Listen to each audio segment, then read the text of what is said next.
Welcome in, everybody. It is Saturday, and you are watching the latest edition of the Ultimate Schmoedown Aftershow. I'm Colin, of course, joined by the best crew on the internet, obviously. It's John, Boggs, and Soul. How is Soul doing? Doing good. I'm ready to talk some Schmoedown. We have 5 matches to talk today. 5. Only 4 of us, so we'll see what happens. John Barr, how are you doing, sir? I'm doing good. I'm fully vaccinated, fully caffeinated, ready to talk about these 5 matches. Yes, that's what I like to hear. Congratulations, sir. I am 11 days away from my second dose. I cannot wait to not be able to sleep on my left side again. Boggs, how are you? Yeah, well, good. You know, it was a long day yesterday with all the matches. You know, we had like 4, right? Something like that. So, yeah. Today for you, though, bud. Yeah, some of it was. Yeah, it was good though. All good apart from that. But yeah, there's we've got some interesting guests. The Streamlabs super chats are open. Send in the remaining stimmies to this link here. So yeah, good shout. I don't get no stimmies, so it'd be appreciated if you send one for me. Boris, get on that stimmy, bro. Come on, help my boy Boggs out. Let's go, That's it. folks. You know what he said. Come on. We need them StreamYards. We need the super chats. Get involved in the conversation tonight. We got 5 matches, and I know y'all got something to say about it. So come on, drop in those thoughts. Of course, we need you to like the video. Come on, keep on commenting in the comments as well down below. So we got some shout outs last week. Soul, let's do it. What you got? All right. So we have Chris Taylor here going, this show is not peaking. It's climbing to greatness. Good job to the panel. Thank you, Chris. And then we have Jeremy Miller, who comments every week. We appreciate you so much. Going, awesome show. Good to see Lon back with his beanie. And Paige was great. Love the feud she had with Peggy. Man, that was great last week, guys. That's going to be that's like a quarterback duel. Like they're drafted in the same class and they're going to be talked about together forever. And there's nothing they can do about it. It's going to be great. I love it. Folks, you probably saw it because you clicked on the video. We got 5 matches. We got 2 great guests from 2 of those matches. Let's bring in the first. She is arguably one of my favorite players that's ever played. I mean, coming in, she's one of the most veteran members of the league currently playing, and she's just a ton of fun. Every time she comes onto the screen, we are always entertained. So we are lucky enough to have her on the show tonight. Of course, I am talking about sassy Stacy Howard. Let's go. What is going on? Hi, guys. Oh my goodness gracious. Is that Brendan Fraser? I had to show off my Brendan Fraser the Mummy doll. It's my newest edition. Found at a local Out of the Closet, in case anybody's looking for some, pretty epic merch. Is that like from 99 or 98? Who knows? I mean, that's crazy. I think so. I think my boyfriend looked it up on eBay and it's like going for $60. So I think it's like genuine merch. Like that's my flipping Star Wars, just so you guys know. Like the Mummy universe, that is my like original trilogy. And I'm an expert in it and I love it. So couldn't help but show it off today. Want to give a little spoilers? I think we got some Mummy questions for you from the patrons later. So get excited for that. Yes. But first, before we get into the fun, because we do want to have some fun, but before we get into the fun, we got to handle some business first, because you did have an epic match yesterday against one Kevin Smith, and I will throw it over to my brother-in-arms on National Sibling Day, because we love to invent things here in the States, John Barr. That's right. Colin and I are blood related. As soon as... Can't you tell we have beards? That's what right. It is. Exactly. I don't question it. There you go, and thank you for not. Yeah, so Stacy, obviously, Kevin Smith, someone who had gone up against, I guess, first off, a fellow rookie in, gosh, what the hell was his name? Who was the first guy you wanted to get? That's right. No, the really famous guy around the world. Yeah, that's literally the most famous person probably to touch the Schmoedown screen. But yeah. Okay, I guess that's true. Besides me, but okay. Yeah, right. Besides Stacy Howard. It's Guest of honor. Sam Levine loves the most. I see how Sam it Levine is. loves the most. Yes. Yes. I'm Sam's favorite. I think I was trying to think of famous people, and I just couldn't decide between Stacy and obviously Jared Haben. Those were just the 2 I was going back and forth between. But yes, Chris Jericho, and then also Zaflirt and Flaus, the other person that I could not get my mind off of. But let's kind of be honest, Stacy. You were the first polished, actual, like, experienced, seasoned player that Kevin Smith has gone up against. When you were going into this match, were you feeling like super confident? Were you feeling like, I don't know exactly what this dude is gonna really have? Like, what were you feeling like going into this? I'll be honest, like, I'm confident in what I know, but I wasn't sure, like, is he kind of just focus on certain areas? Like, a lot of directors, like, they love certain genres in their own genre, so they know all those films, but sometimes they miss like huge chunks. So I was like, well, maybe, you know, I'll be able to be strong in certain areas where he maybe has some blank spots. So I was kind of like, I didn't really know what to expect. But I'm confident in myself all the time. And I know what I know. I never really study. I'm adamant about that. You know, live your life, do your thing. And the Schmoedown is supposed to be fun, movies, and celebrations. So I just go in like that.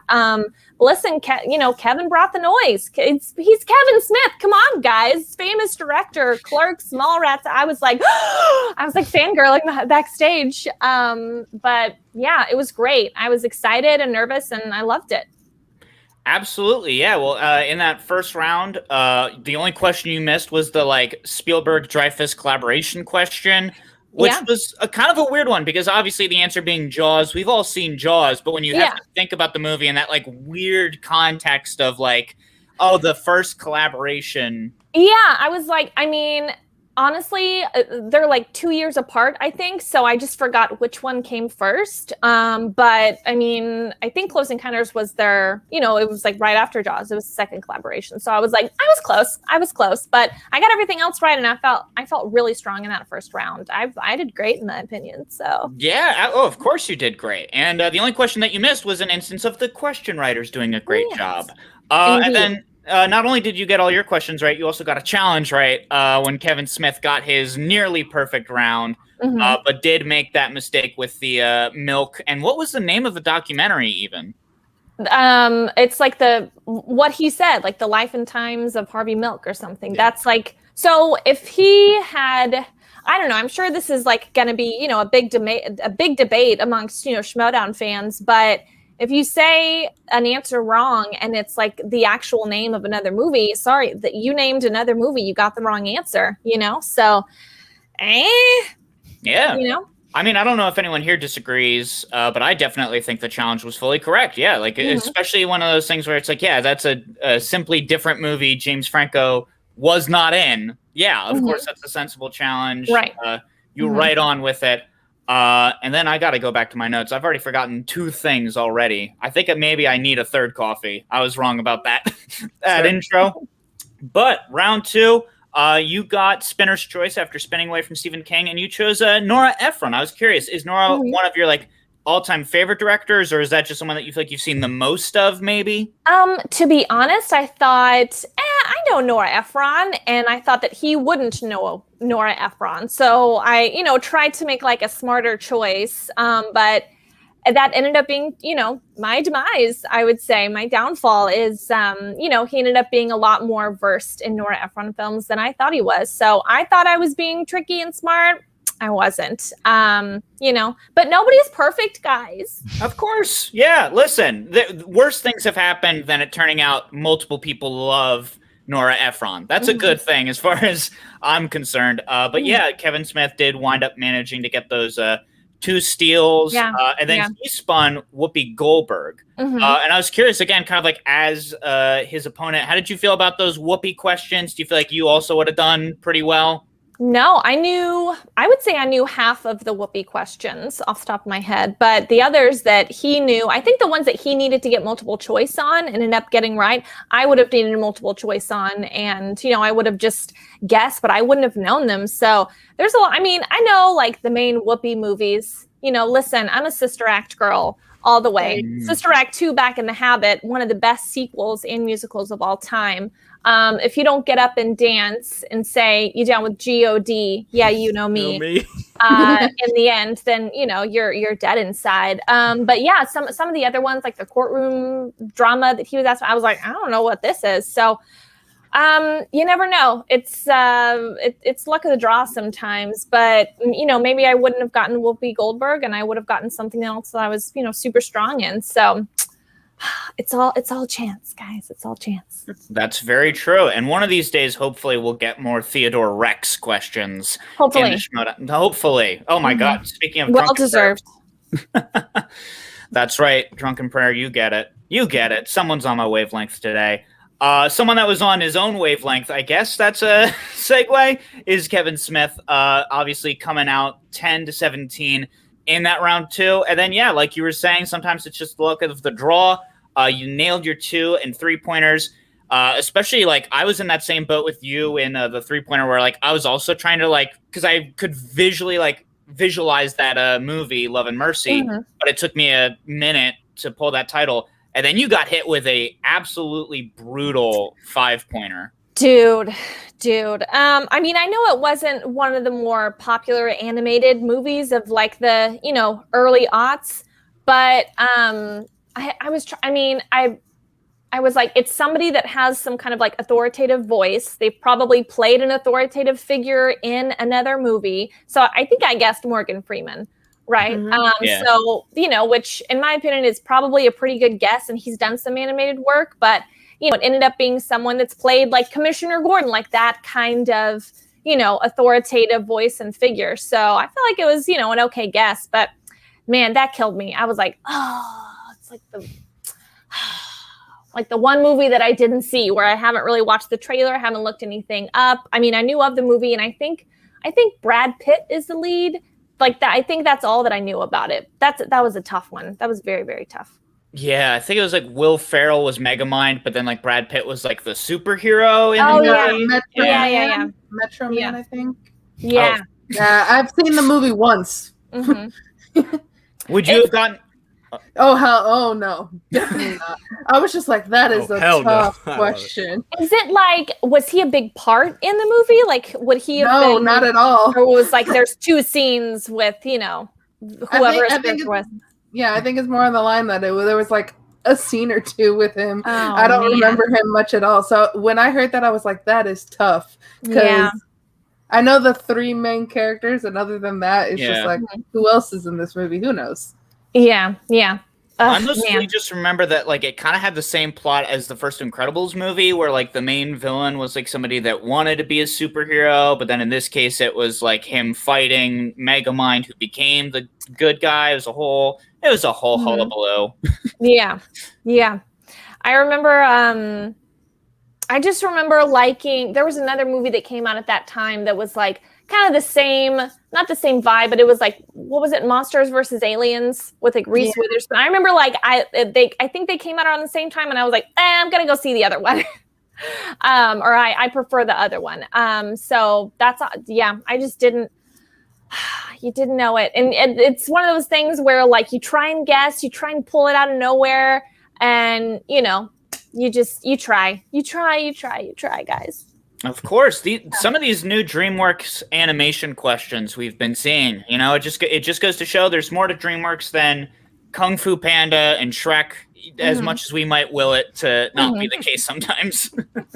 Hey, How to Train Your Dragon, don't forget those movies. Ooh. Oh yeah, How to Train Your Dragon. Coming soon to Universal Studios theme park in Florida too. You're soon going to be able to fly with the dragons down there. So. Ooh, fun! Oh wow. Well, speaking of being able to go on fun rides one day once we're all vaccinated, Colin, this match was one hell of a ride, wasn't it? What did you think of the match? I loved it. It was like undercards. Be like the name, sure, whatever. But this is like prime time to me. Like this is like a huge name in Kevin Smith, like outside of the Schmoedown, and then to me a huge name inside of the Schmoedown is Stacy Howard, because you've been here forever. Like to me, like I've watched since season 2. So like when you and Miss Movies came around, like that's one of my favorite eras of the Schmoedown. Like, look at my face. Like I'm glad, like, I loved it. Like that was the best. You guys would come around and just bring in this whole vibe that like the show needs. So like please, anytime anyone like calls you out, like take their challenge, please. Like come back, come back more, please. I definitely. Working full time can be difficult, and like the 9 to 5 like office grind, whereas some people, especially a lot of people that are in the Schmoedown, maybe work in the industry where you kind of make your own hours, or you have like really long hours one day and then off for a time and then on to a new project, things like that. So And, you know, a lot of other people, like they're professional actors or hosts or, you know, writers, and like they're in the film industry, and I'm just not at all. So it's kind of like trying to do something, you know, like extra, like outside of your normal life a lot. So sometimes it can be difficult. I wish I could play more, but you know, I definitely want to. And I love the Schmoedown. I love the showmanship part of it. That's my favorite thing. I love dressing up. I love having fun. And you know, you just feel like you're hanging out with your friends and talking about movies. Like I love that. I love playing because like I hate when I get TKO'd because I'm like, but I want to know what the other questions are. Like I'm like, no, still like, can you ask me after once we cut? Can you just like ask me? Because I like answering movie trivia so much. It's so much fun. So yeah, but I definitely love playing. I want to play more. And, you know, I've made really, really good friends through the Schmoedown, through some of the fans. It's been incredible. So it's, you know, it's an honor, absolute honor. Absolutely. And we're always so glad, like as interesting as it is that the Schmoedown has kind of pivoted into this progressively more and more like serious, like sports kind of vibe. It's always great when competitors like you, like my dearly departed friend, the Warfather, come in and are also like, yeah, let's have some goddamn fun, right? This is a remembering movies competition. We don't need to be the most serious people. But then also you were kind of talking about, again, a lot of these folks that are in the industry, and of course someone in the industry, in Inglourious Bastards, from your two-pointer, obviously Sam Levine. So what has it kind of been like working with him as far as forming this brand new friendship? But then also, obviously, with Sam trying to be, as a manager, you know, taking things seriously as well. How has that balance been? It's been great. You know, Sam is always very understanding of like, it's whatever you're comfortable with. It's whatever you want to do. So he checks in with me in terms of like, how are you feeling? What do you think you can, you know, what's your work-life balance like? And, you know, what are you kind of willing to do? And he's, you know, never pushed for anything, never done like, make sure you study this and that. He's just concerned about like, are you guys having fun? You know, are you feeling comfortable? Are you feeling, you know, good? Do you want to work on anything? So he's just that kind of manager. He's a lovely person, both inside and outside of the Schmoedown, a good friend, and I love him and he loves me. I'm his favorite. He said so, guys. You heard it. That's true. Yeah, no, it's been awesome. Sam was an incredible person, very smart and a great manager, and you know, just wants us to have fun. Absolutely. And this match was so fun to watch. So thank you so much for giving us something that was so fun. Boggs, any kind of final thoughts you want to give on this match? Yeah, to be honest, I was really impressed with Kevin Smith. You know, I didn't know he'd get all them questions right around too. I thought he ain't getting a perfect round against Stacy, no way. And you know he did. So you know, and you know, as soon as I think in his promo or at the start of the match, he mentioned like trimming his beard, like Miyagi trimming the bonsai tree. I was like, oh, he's like, I like that reference. You know, he kind of got me from there.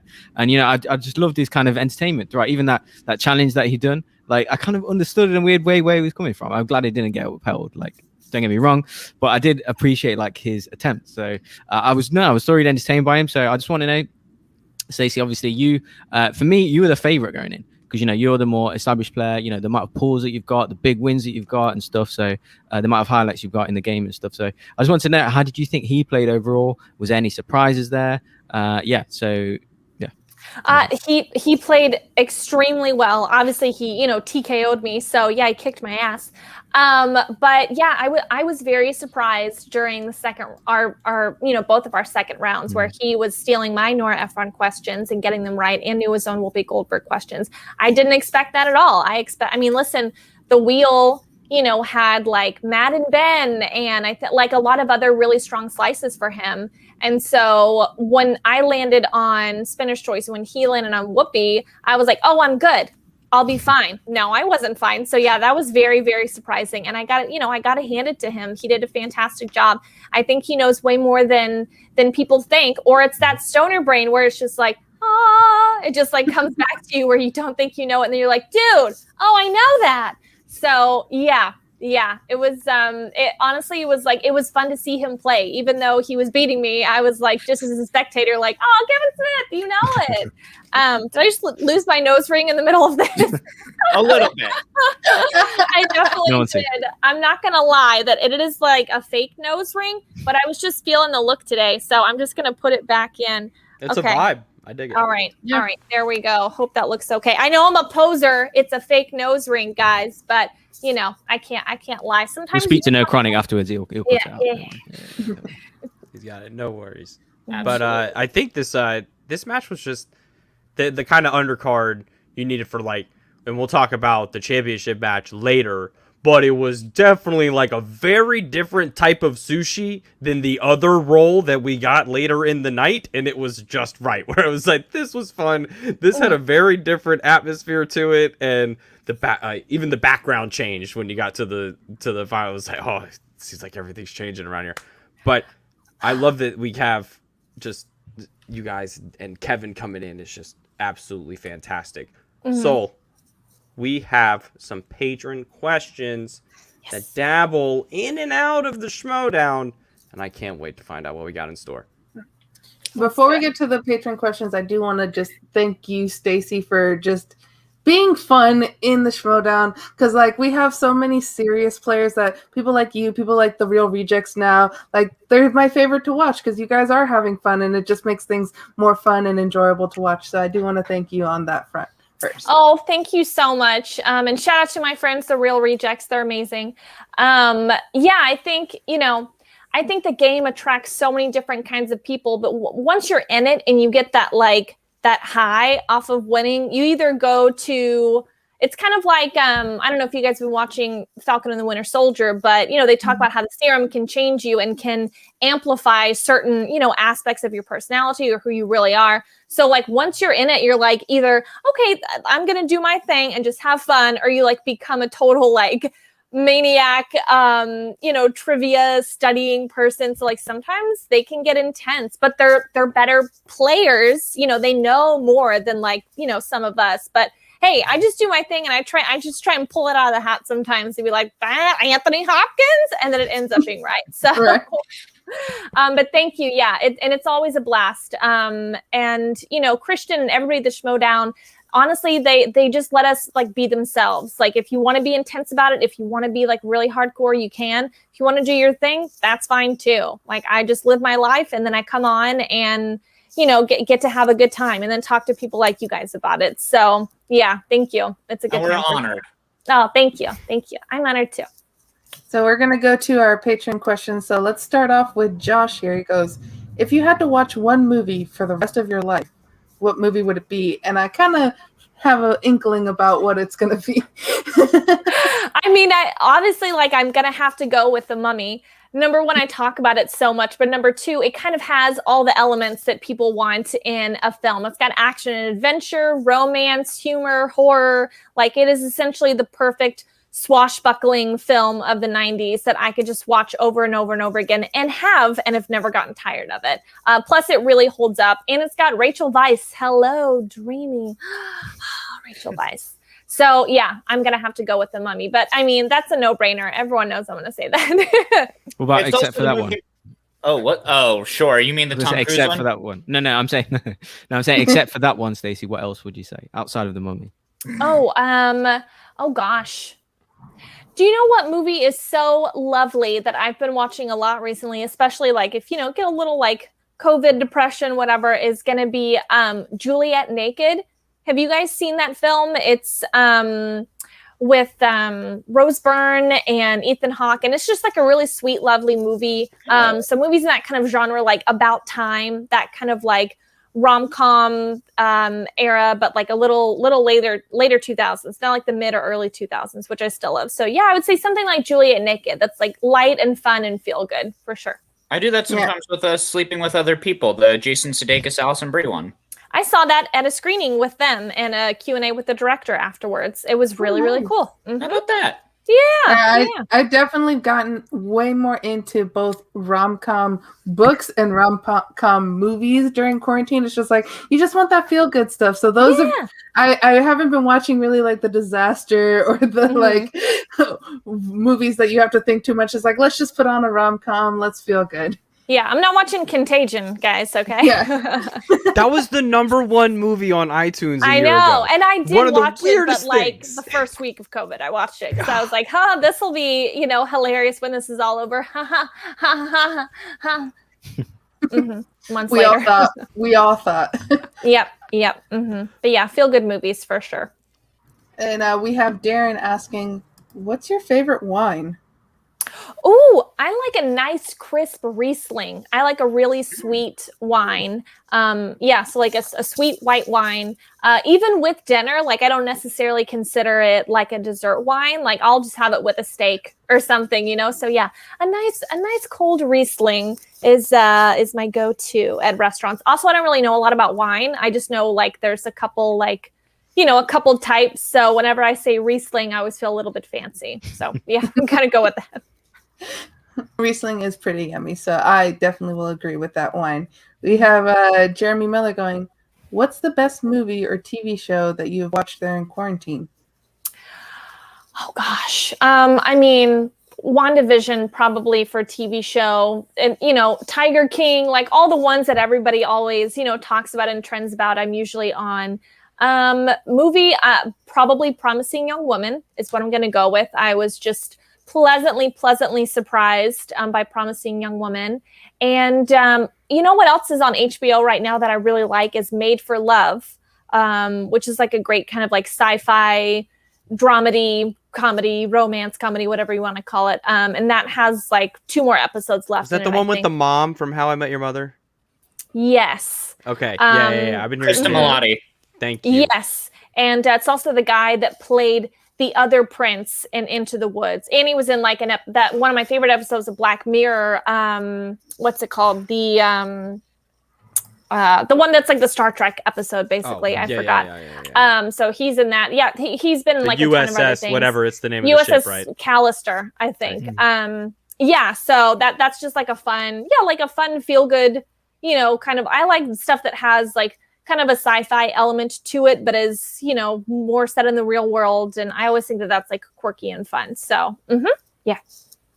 Good job. Devs. Watch Devs. If anyone hasn't watched Devs, watch Devs. Like DEVS? DEVS on Hulu. It came out like in March or April. It has oh God, Nick Offerman. I called him Ron Offerman. Nick Offerman basically Ron plays. Swanson Offerman. Yeah, he plays kind of like the a head of a tech company that has a very secret division and some things going on. It is very, very interesting stuff. Like, wasn't that Alex Garland who like? Yes, kind of Alex Garland produced it. Yes, it is very like if you need to turn on something at 9 o'clock and get the brain going a little bit, it is fantastic.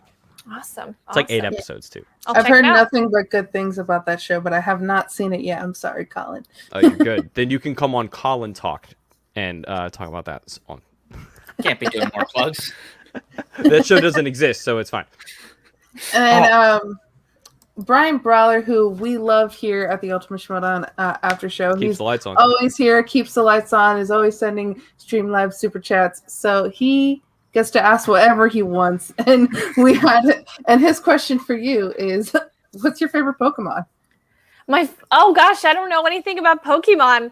I mean, no, I don't want to be boring and say Pikachu because that's really the only one I know. What's the one that's like it's like a little dragon, like before they become the big things? Sure, yes. He's got the little fire on his tail, and yeah. I love that little guy, little fire tail. John and I will cry if we watch the episode where his fire almost goes out. John and I will literally burst into tears spontaneously. No, shh! Don't tell me. I can't handle that. No. It's emotional. I'm about to right now. No sad things. No sad things. No sad things. 27 dresses. Come on, rom-coms. Just kidding. Just talk about the Squirtle Squad episode. We have Chris Taylor going, say there's a 4th installment of the Mummy franchise. Who's your pick to play Richard O'Connell and Evelyn's son? Oh, man. Oh, Chris Pine. I got to go with Chris Pine. I think he has the look. He's proven himself in all different kinds of movies. And, you know, he can be incredibly charming, action adventure, you know, Captain Kirk, all that. So, yeah, Chris Pine. I think that's a no-brainer. I would love to see that. I didn't even think about it. And now, like, you've convinced me, and now it needs to happen. It's like, studio execs, listen to Stacy. She knows what she's talking about. I know what's up, guys. I know what's going on. And our last question we have from Ambling Soul going, which Disney Plus series are you looking forward to the most? Loki, of course. I love me a greasy Loki. Tom Hiddleston. I just love him as an actor. I think the show looks so damn fun. Like the trailer got me so hyped. Even like the last, like, credit when like the logo or whatever comes up and it's like dun dun dun dun dun dun, and all the little letters are changing, and you can just tell that it's going to be action-packed, full of fun, full of one-liners, full of all kinds of different things. He's going to be going into, different like famous historical moments and, different eras and dress and different things. Like, oh man, that is my scene. I'm telling you, Loki, absolutely 100%. I may love it already more than WandaVision. So yeah, looking forward. And we know there's going to be a second season that they announced, so we're going to get more Loki in our lives, which I'm always here for. Always here for it. Oh man, I had a good idea for the season's arc and kind of ruins it if there's a second season. That's fine. What, did you want him to die? No, what? I wanted him to have to. No, I wanted Loki to have to come to the realization that, like, I think the show's gonna be a lot like Doctor Who, and I think there's gonna be a moment where, like, Loki has the Tesseract, and he's gonna think, well, I can go past where I die, right? No, you can't, and he's gonna try to go past and live life and see things past where he died, and he can't do that, and that's what I want him to have to come to grips to. Like, no, bro, you're dead. Like, as cool as you are, you're dead. So that's kind of what I want. But they can still do that. Next season, Loki will be played by Peter Capaldi. How about that? There you go. Automatically down for that. Let's get to the live questions then. Oh, that's what I was going to say as well. Oh, well, that's about that. Yeah. Let's do that. See, we got blood relatives. We're on the same. We got that twin telepathy. First up, we got our buddy Drunken Prayer. Come on down. What you got, bud? Aside from being a fantastic question writer, what do you got? Thank you very much. Trying to think which question I was going to go with. Sorry, Stacey, I had two. But I guess we'll just go with, what's your favorite guilty pleasure movie or TV show? Oh, man, I have so many. I guess guilty pleasure kind of implies that it's, universally seen as bad. Yep.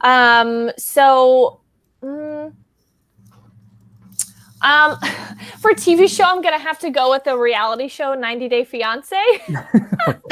Yes. Because I'm like Marie Kondo, I love mess and I love messy people. And I feel for them because I'm messy as well. So yeah, I love 90 Day Fiance. I think that human relationships are inherently very interesting, whether it's, trashy TV or not, I don't care. So yeah, guilty pleasure TV shows gotta be 90 Day Fiance for sure. Guilty pleasure movie. Oh man, that's a hard one. I guess I really liked Jupiter Ascending when it came out, but everybody else hated it. So I know. And it's problematic, but for whatever reason, like I just kept watching it. I don't know. I can't tell you why. I can't tell you why I like it. I thought it was bonkers. And, sometimes I really like bonkers things. So, yeah, I have to go with Jupiter Ascending for the guilty pleasure movie. Hey, I like The Prince of Persia, and people tell me that one's bad too. I like The Prince of Persia. Yes. But I like Jake Gyllenhaal, though. Same. Even though he's not even remotely Middle Eastern. Yes, they completely whitewashed the whole cast. Oh boy. Including the female lead. Come on, she's like a pale English chick, and they spray tanned her to be. So yeah, no, it wasn't good. But I like the vibe of Prince of Persia, and Jake Gyllenhaal is hot. So it's one of the better video game adaptations. To be fair. Yeah, they actually took stuff. Boggs, don't make that face. They actually took stuff from the game and put it in the movie. So there was a bit of stuff that was. So I hear your point. Speaking of video games, I will say that when I was a child of the 90s here, when I was young, I did like the Super Mario Brothers movie. I didn't know that it was bad. Like, I was too young to know that it was terrible. And I liked the Goombas. I thought they were super cute. That's like my Twitter banner is the cute little Goomba in the elevator. So, I naive young thing didn't realize the mess that it was. But I liked it. And I thought the weird slime and the mushrooms were cool, and Dennis Hopper was weird, and the lady, and they put the vial in her boobies, and I was like, give me those boobies. So and Yoshi too. There was Yoshi. It was a whole vibe. You can't hate Bob Hoskins. You can't. I saw that movie on a ferry to France. On a ferry? On a ferry to France. in a theater on a ferry, and the boat was rocking side to side like this. So imagine watching Super Mario Brothers with motion sickness. It's like tennis. Oh, man. Not fun. Oh, man. It was. Oh. I'm gonna need you to go back to that. So it's a ferry, like not on a cruise. I knew like you a guys big would boat. do You it. mean like I a can tell by ferry? every I Like, understand what a ferry is, like Boggs. I know what you mean, mean. a ferry. Dang, my nose ring Everyone's keeps like- falling out. Everyone knows that I'm such a fake. Okay, so but like a ferry is usually like what's it? The ride's maybe an hour. So they have a movie theater on the ferry. I'm very confused. To France, I think it was like a 2.5, 3-hour ferry journey. Oh, Could okay. be wrong. Still, that that's long like to time have ago? a movie theater. They on have like a ferry. home theater thing. I've seen them before. Yeah, it's like a home theater. No, like a everyone in the 30 chat, seat, this is a ferry, like a boat, Ferry, not Yeah, I knew ferry, that. like with wings. Like, no, Yeah, people no, in the ferry chat, dog, not no. an actual ferry, like with Yeah. wings. This is like a boat. I got the that. hell? I'm just picturing like, the Staten Island ferry. Yeah. Like I'm picturing Yeah. that. Like, a wee bit bigger than that. Yeah. okay. Just okay. a wee tiny Got bit it. bigger. That's incredible. Drunken Prayer, thanks so Fancy much for hanging out, European bud. ferries and your newfangled this and that. Oh man. Well, if you think Drunken Prayer is fun, and we'll see you later, bud. Thank We you, Stacey. appreciate you as always. Thank you. Then you are gonna love who we got next. We got the director himself, Alan Smithy. Come on down. Hello, everybody. What's up, Ultimate Schmoedown Aftershow? Hey. How's it going, Stacy? How are you doing today? It's going good. I don't know who you are. I'm the director, Alan Smithy. I make those crappy movies that say directed by Alan Smithy on the bottom. You're like, I have no. You don't know what that is? No. So I will No. not speak for the man himself, but if someone in the industry is, let's say, a bit shy about the production that they happen to be a part of, they have in the past used the name Alan Smithy. So if you go onto IMDb or things like that, Alan Smithy has been working in the industry for decades, has a plethora of film content out there to check out. So there's no shortage of content. That's All right. Good to know. An example is there's a terrible movie called Blood-Sucking Pharaohs from Pittsburgh. That one's self-explanatory. But when they made like the mini series of Dune, David Lynch didn't want his name on that, so they put like Alan Smithy on that. He directed the feature film version. That mini series version sucked, so he didn't want anything to do with that. Got it. Okay. All right. Okay. That's a good Jeopardy question. And my ego will survive this, Stacy. The fact that you didn't know who I am, it's okay. I'll cry about it a little bit, and I'll reevaluate my life, but it'll come back from this. I'm sorry, I can't lie. I don't like the people that are phonies that pretend, "Oh my God, good to see you." You don't know who that person is. That's such a Hollywood thing. Us Hollywood people are full of phonies. We're definitely there, so we're there with you. This is more like glad to meet you. if I was going to ever be lucky enough to be in the Schmoedown, this would be my character. That's where I was going with this whole thing. Got it. All Okay. right. I love it. But enough about me, since you're the actual guest. But I loved watching the Kevin Smith match.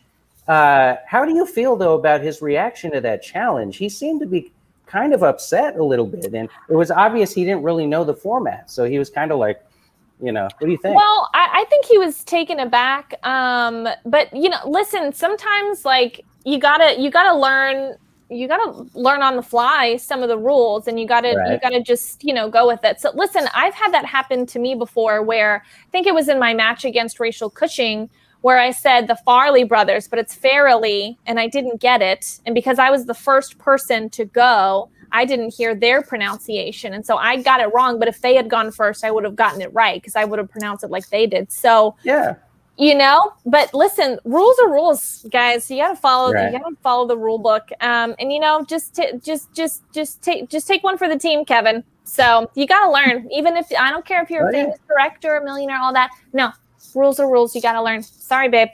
Hey, I'm all on your side with this challenge, because, there's like the movie Nixon, and then there's like somebody going, The Adventures of Richard Nixon, and it's not the same movie, so you can't really be doing that. But anyway, so.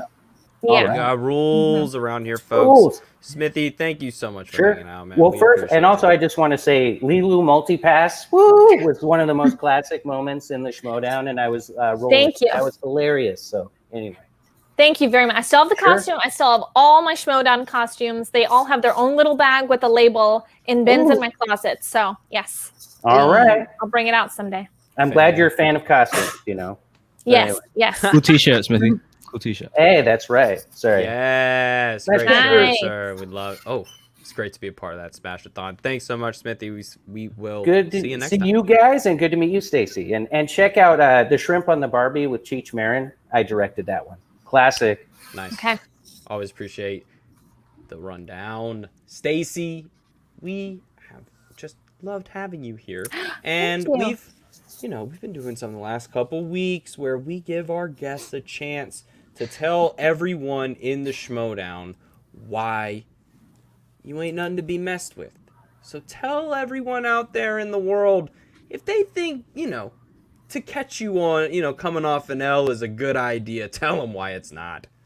Listen, I have black lipstick and a fake nose ring right now. I am not one to mess with, okay? Not during quarantine, not during the Schmoedown, not in real life walking down the street. Okay, so you guys better be ready for Stacy in real life, because I got the vaccine today, shot number 1, and shot number 2 is coming for you everywhere. So yeah, that's what I got. Woo! This Yes. ruled so much. This was awesome. Oh, I just improv'd that. Did not know I was supposed to do that. So that's what you get. Professional actress right here. Not at all, guys. Not at all. Alan Smithy, if you need anyone for your next movie, Stacy Howard knows what's up. Stacy, got anything to plug? Anything to tell the people out there where they can find you? Sure. So you guys can find me on Instagram and Twitter at Stacy O Howard. No E, no I, just Y in Stacy. Yeah. That is it. Thank you That's so me. much for hanging out, Stacy. We loved it. You are fantastic, and we cannot wait to see you whenever you pop up again. So we can't wait, and you always got a place to stop by here to talk Schmoedown. So For sure. Thank you guys so much. Good luck. Have fun. Be safe, and I'll talk to you soon. bye. Nice. Bye. That's like checking off the list. I have a list of NBA players that are I need to see them live, and now it's Schmoedown players that I get to say that I've hung out with and talk. It's the same list now. It's checking off awesome people, and she's one of them. Oh, Aisha, yes. Oh, it's Saturday. Let's go. Yes. Come on, we're having fun. Let's do it. We got more matches to talk about. We got a couple just to kind of bang through here. First, we got to remember, like this video if you haven't liked it already. Comment on it after we post it. Come on tomorrow and say, come on, what was your favorite moment? Think about it. When you see us in your dreams, come on back and tell us what your favorite moment was from the show. Let's get into the next match. We got Bradley Tingle of S.W.A.G versus Ty Lieberman of the Finstock Exchange, and I will throw it down to the librarian and the swagster herself. So, bring it on down. All right. So we have a few promos that were happening, a few little cutscenes that were happening between. We got to see the end of it, but this was the first one where we see the supervillain, the Mad Titan himself, trying to come and take over S.W.A.G, take over his friend's faction, meeting with Chandru. Boggs, what's your thoughts on this cutscene? Yeah, so it was definitely interesting to see that occur. I didn't know at first who it was until I heard him speak. I was like, that sounds like Jay, and he obviously steps out and is Jay. But yeah, he's obviously trying to get a Yama at that point. Obviously, we see throughout the week what occurs, but at that point, I thought, no way, you can't turn a Yama. But yeah, they were going to go after him at that point. But yeah, it was definitely cool. Nice to see Jay back. I thought he stepped away for a bit, but he looks like he's back. So to kind of step over Winston. So we'll see what happens there overall, because that's still unanswered a little bit. But yeah, no, it was a cool promo. And let's get right into this match. So we have the end of round 1, 6-6. Bradley missing 2, Ty missing 2, and using a JTE in there. So, John, your thoughts on this round 1? Pretty even matchup between the two of them. Yes, that is what I think. Yeah, coming out 6-6, pretty tight race. Still a little hard to tell exactly who's going to come out on top. Momentum changes a little bit round 2, though. Yes, it does. So, round 2, we come out of this with Bradley coming out with 10 points, Ty coming out with 16, being up 6. So we had Ty going perfect in Sigourney Weaver. Colin, do you think he put that on the wheel? Maybe. I mean, I'm not questioning anybody right now. Like, for folks I don't know, like, I mean, we were just talking about the last match. Like, Kevin Smith, like, Boggs was like, ain't no way he's going to get, like, you didn't say, like, Whoopi Goldberg specifically, but, like, no way he's going to go perfect to Whoopi Goldberg. And it's just one of those things where, like, you just don't know right now. Like, I don't question anyone's knowledge right now when it comes to just this game in general, because we've all had the same amount of time inside to get to know stuff we don't know. So, sure, Sigourney Weaver, 8 for 8, let's go. And we have Bradley getting classics. And do these kids need to brush up a little bit more on classics, Boggs? Because I know, James Stewart, your favorite actor. Does people need to watch some more classics in the Schmoedown? Yeah, I guess so. Overall, possibly. Yeah, I think he said that afterwards as well, that maybe he needs to, double down on classics. But just confirm, I loved Ty Lieberman and his whole vibe.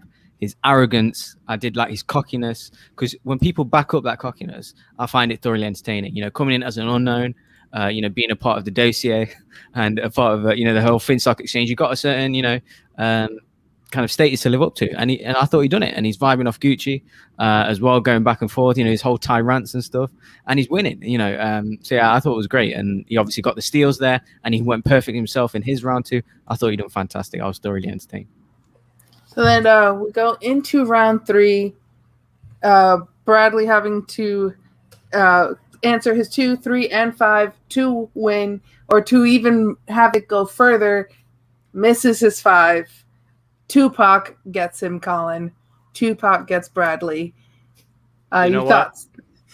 I had it written down, of course. One of the finest acting moments of Tupac's career. Really turned it on for that role. He was just having fun, and kind of let me down there. I liked the vibe. I'm pretty sure I picked Ty though to win the match, but I loved the energy that like Brad was bringing, and I don't think that's any reason to sleep on. I think that's one thing that always catches some of these players off guard. Question just like this, and it makes you think, oh, can't hang. I think this guy can hang though. And at the end of this match, we do have Bradley saying in this post-match interview, Winston is a great manager. So we have even more of this storyline, which gets played out later on. So any final thoughts, John, on this match? No, obviously one of the things, I don't know how many other folks have kind of discussed this, but one of the things about Dagnino's entirely rookie roster, not only is it a little hard to read everybody, but obviously in all of these rookie-on-rookie matches, it's a very easy way to build up points early on, especially since right now his only veteran player that has won a match is John the Outlaw Roca, because of course he did. He's the best. So it'll be very interesting to see, obviously, a lot of great rookies that have been doing great so far. It'll be interesting to see how many of them are actually able to keep it up once they start getting matches with more seasoned competitors, like, for example, his competitor in the next match we'll be talking about. Boom. Exactly. Which will be me. See, that was, yeah. Well, you know what? I can throw it. Yeah, you can throw it to me to throw it back like a little frisbee disc. So we gotta, I gotta lay down the law. Enjoy yourself. We got Marc Heuck coming on in, and this is a very, very. I had a lot of high hopes for Heuck. All right, like one of the most impressive things I've ever seen in the entire scope of the pandemic was Heuck in a mask, doing the entire horror free-for-all, and he not once, not twice, but 3 times kind of silently gave the "not now" to the waitress. And he's just sitting in this open space. Dude, I had all the hype in the world coming up against Griffin Newman, who, you look at the photo on the thumbnail, John Barr, that was not the guy that showed up. The one guy looked like he was showing up to the academic decathlon. The other guy looked like he was showing up to the kegger out at Marty Frank's farm that we're going to later. I actually have to tap out because I just got a call from my maintenance person. Let's go, John. Go get your garbage disposal. Let's go. That's what we do. We call audibles here, which means I'm going to throw it over to my man, the Sheriff of Nottingham, Boggs. That's my audible. Look at that. He's ready. I'm going to throw it to you. Ready? I'm throwing it. Yes. So John will be back in a little while. He's just take some care of something in his apartment. But yeah, anyway, in the meantime, guys, like the video. sending your stream, sending super chats. We do have John Hoey coming on for his Star Wars match in the next 10-15 minutes or so. So just bear with us. We'll get through this match and then we'll obviously talk about that Star Wars match. And so yeah, get in your like I said, your Streamline super chats for him. But yeah, going into this, obviously, Finstock, the Finstock Exchange playing Griffin Newman, their first round draft pick, which was interesting. Obviously, going against, like Connor said, the free for all kind of MVP. I think he was right, free for all MVP. Yeah, kind of like surprise, right? You know, he's just kind of like he came out of nowhere. Speaking of people that came out of nowhere, it's me. What did I miss? Nothing. I was just about to get into round one, just explaining that, you know, Griffin Newman was the first round draft pick, and I did like Hoyt's headset. You know, it looked like he borrowed. It just looked like it was his son's ones that he uses for work or something. That he just kind of, let me borrow that, and then because you know he's just got the one headset thing, it just made me laugh so much. Yeah, absolutely. But, yeah. Go ahead, John. Round one.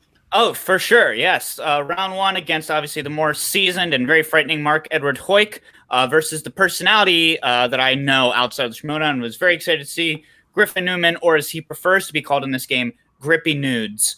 Obviously, Grippy Nudes wound up getting the edge in the first round, though it was very back and forth. And then again, going into round two, like, if you look at it, like, obviously it was pretty close as far as how many they were each able to get in their respective rounds. The difference being that, unfortunately, Hoyt was not able to get the hate you give multiple choice, which I know they kind of talked about that being a sort of tough question. I felt like I would have gotten that largely just because I remember seeing that and going like, oh, when they said Regina King first, I was like, oh, that's it. No, wait, that's not it. And then they said Regina Hall, and I was like, that's what it is, actually. And that was also just a good movie if y'all haven't seen it. But then Grippy Nudes. Great book, too. Read the book.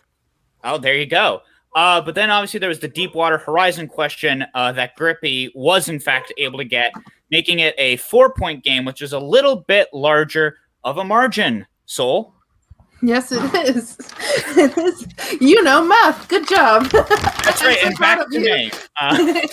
Then round three, again, like I was saying, you know, as far as other matches where we kind of see a lot of TKO territory get entered into, this one was really back and forth all the way throughout. Obviously, Marc missed his 3-pointer, but he was able to get his 2 and his 5-pointer, which, again, that 5-pointer I thought was a little bit more difficult because, again, it's one of those where you have to think a little bit more abstractly. But then Grippy, he just had to get those 2 and 3-pointers, and that kind of sewed it all up, Boggs. Yeah, so but to be honest, I was very impressed with Griffin Newman. I'll call him by his name, Griffin Newman. Yeah, what I was doing. Yeah, okay, sorry. It just sounded like you said something else. But no, he asked to be called Grippy Nudes, and that's, of course, what we're all saying. Okay, sure. So, yeah, no, I was so impressed. You know, his composure, doing the character work throughout, keeping it up, going back and forth with Gucci. Yeah, another great, great kind of debut from another rookie. And kind of understand now why they're picking these guys first round and being a more experienced player. Yeah, it was his first singles match overall, but he has been playing the game for a few years. But yeah, he done reasonably well in Black Cinema, you know, going 3 out of 4. And then, just overall just doing really well. And obviously Hoyt done well to hit his 5-pointer. But yeah, I just thought the better player won. And I was very impressed with his overall composure and how he played in general. Yeah, so Finstock Exchange got some exciting rookies, in my opinion. That's right. And to take that and bounce it right over to Colin, of the rookies that we have seen, which one has been the one that you think is going to be the one that stands out and is going to probably have the biggest momentum? I know, obviously, you and Bugs have a little bit of a personal bias. Okay. But, you know, just trying to speak as frankly as we can. You asked fantastic questions. And thank you so much for the comment, Colin. Yeah, you're welcome. You're welcome. You asked fantastic questions, so I have to give you a fantastic answer. These guys for the Finstock Exchange remind me of, like, they're like wide receivers in football that just do completely different things, guys. Like, just completely different things. Like, you bring on you bring on a guy like Ty Lieberman is just such a vibe, just totally his own. Where you bring on, like, oh, he comes from certain stock. It reminds, like, and you're like, oh, really? But it doesn't remind me of anything like Ethan Irwin. He does, like, Ethan Irwin is so nice. He's so calm. But, oh, he's friendly with Ethan Irwin? Oh, they're friends? Okay, sorry. Now, you also got other guys, like our boy, the Rager, who brings on this energy that's just like a wall. where you're like, deal with me. How do you deal with me? It's either I can also beat you in trivia like he proved, or you also have to deal with my personality. I don't know which one I want, John, but right now they're all great at trivia. So they're all working. If I had to choose one, Lieberman feels like he knows a lot of stuff, and he's kind of too cocky about it. But until he's beaten, I'll ride your cocky train all the way. I mean, I went to South Carolina. We're the Gamecocks. Let's go. Colin, who is your Tyler hero? Well, that's definitely the Rager. If anyone's gonna put a stank face on, it's the Rager. When you give me a Tyler hero, like, we got a flare the nostrils moment in a big match, it's the Rager. Let's Absolutely. rage. I think Captain America is my favorite Tyler hero. But yeah, and then Boggs, kind of tossing it over to you. As far as what we've seen from the Finstock Exchange, like I was saying, with a lot of rookies comes a lot of points early on. Do you think that the Finstock Exchange will keep up their momentum as the season goes on, or do you think we are going to see that seismic shift where S.W.A.G and Corruption head on up to the rankings again? I don't know why I paused in that word. Yeah, I don't know. So for now, I think, yes, the Finstock guys, well, I mean, whilst they're having their first match, second match, they're going to play someone comparatively at the same level as them. And I think, looking at it, I think these guys have drafted really well. So plus they got the gameplay and the character work both on lock with a bunch of these rookies. So them guys going into their second matches, you can kind of favor them. Obviously, it depends who they go up against. But Corruption, yeah. So currently, people kind of almost laughed at the Finstock Exchange, right? The way they drafted. If you switch it around to Corruption, who are currently bottom, and obviously, their killers ain't played yet. The Chance, obviously, had one match. Mike ain't played yet. Marisol's just played one match. Colin's just lost the title. So they obviously need to have, they'll have the tournament runs, etc. So they'll pick up points. But the rest of them haven't really picked up too many points. So, I'd maybe have second thoughts on the Finstock Exchange if you were, it just. That's objectively as I can say. I kind of wanted to apologize too, Boggs. I wanted to apologize for things I said. I think we were too harsh. I think we were all way too harsh. But let's also remember too, this is the very beginning of the season. Yeah, where was Corruption at the beginning of the season? They were at the bottom, and you had Finstock at number 1. Obviously, a much different group in the Finstock Exchange last year. So right now, whoever's at the top, and Dom Toretto's outside, guys, but who's ever at the top and who's ever at the bottom, it can seismically shift, especially now that we have negative points for any TKOs. So that's the best. Yeah, S.W.A.G, Corruption, anyone at the bottom, they're not out of this yet. Yeah, it's too early. I'm always right in my picks. Two people that also had a whole lot of right answers, Boggs, and a little bit more in your specific battlefield would be in the Star Wars division with this match of, again, 2 rookies, Eric Whiteley of the Mercs and John Hoey of the Dungeon. And I believe it's even possible we have one of those competitors here with us. Boggs, could it be true? I'm not sure. If he's here, so he shall down, appear. John Hoey, let's go. There we go. Oh, magic. Hey! How's it going? Hey, thanks for having me. How's everybody doing? Good. I got a question. Is that an Ole Miss Rebels hat or is that a Star Wars Rebels hat? It is neither. Okay. It is, because it's funny, Ellis brought that up someone on my match. He said, I have a feeling that's not an Ole Miss hat, it's a Star Wars hat. And I was just let's get going, that I didn't even correct him. This is my high school varsity baseball hat. That's fantastic. Uh-huh. Wow. Yeah. Well, That's dirty as hell. As a baseball fan, what position did you play? I was pitcher and first base. Okay, nice. Yeah, lefty too. It's a limited supply of us. Yeah, Boggs, Yeah. that's like cricket, man. That's like cricket. Or Rounders. Do you know what Rounders is? Same kind of no. The Matt Damon movie, the from poker movie. 1999, Yeah. right? Yeah. Sure. The British boys in the chat, you guys will know. Look at singles it's like tourney. the English I'm coming. version of. Yeah. But so is that your good luck charm? This hat? Well, it's funny. I do wear it often when I podcast, but usually it's on more often than not when I need a haircut. And right now, I desperately need a haircut, so it's just put it on instead of trying to make my hair look halfway decent. So I feel your pain. Yes. We all feel your pain. just put the hat on and then just set it and forget it. Yes, that's it. But obviously we'll get into your match now, and then because just confirm what's going to happen. We're just going to discuss your match now quickly. Then we're going to get to some. We've got some Discord questions. then we'll get some patrons on to ask you some questions as well, if that's all okay. Cool. Sounds And great. if you Thanks want for to be having me. of course, and if you want to be a patron to ask John some questions, because why wouldn't you? He's a goddamn delight, I can already tell. Head on over to patreon.com/JohnRoca, or you could send in a Streamlabs, streamlabs.com/The Ultimate Schmoedown Show. That's not our name anymore, but it's still a great URL to donate to, nonetheless. Correct. So yeah, just before your match, though, we did get a promo with obviously Chandru and Ayama at the start, and then him seemingly recruiting Ayama. So I will go to the resident swag lady, which is Sol. So what at this point, obviously, we did get a lot of promos throughout the week, but what did you think of this one overall, Sol? So I will say that I watched all of these matches today. So I went from being upset to being happy very quickly. I didn't have to wait too long for the resolution, but I literally was like, these hoes ain't loyal. These hoes ain't loyal. Just put that on a t-shirt. And that's where in I swag. was. These hoes ain't loyal. Yeah. These hoes ain't loyal. Sure. So yeah, John, what do you think? Sorry, that's John Hoey, by the way.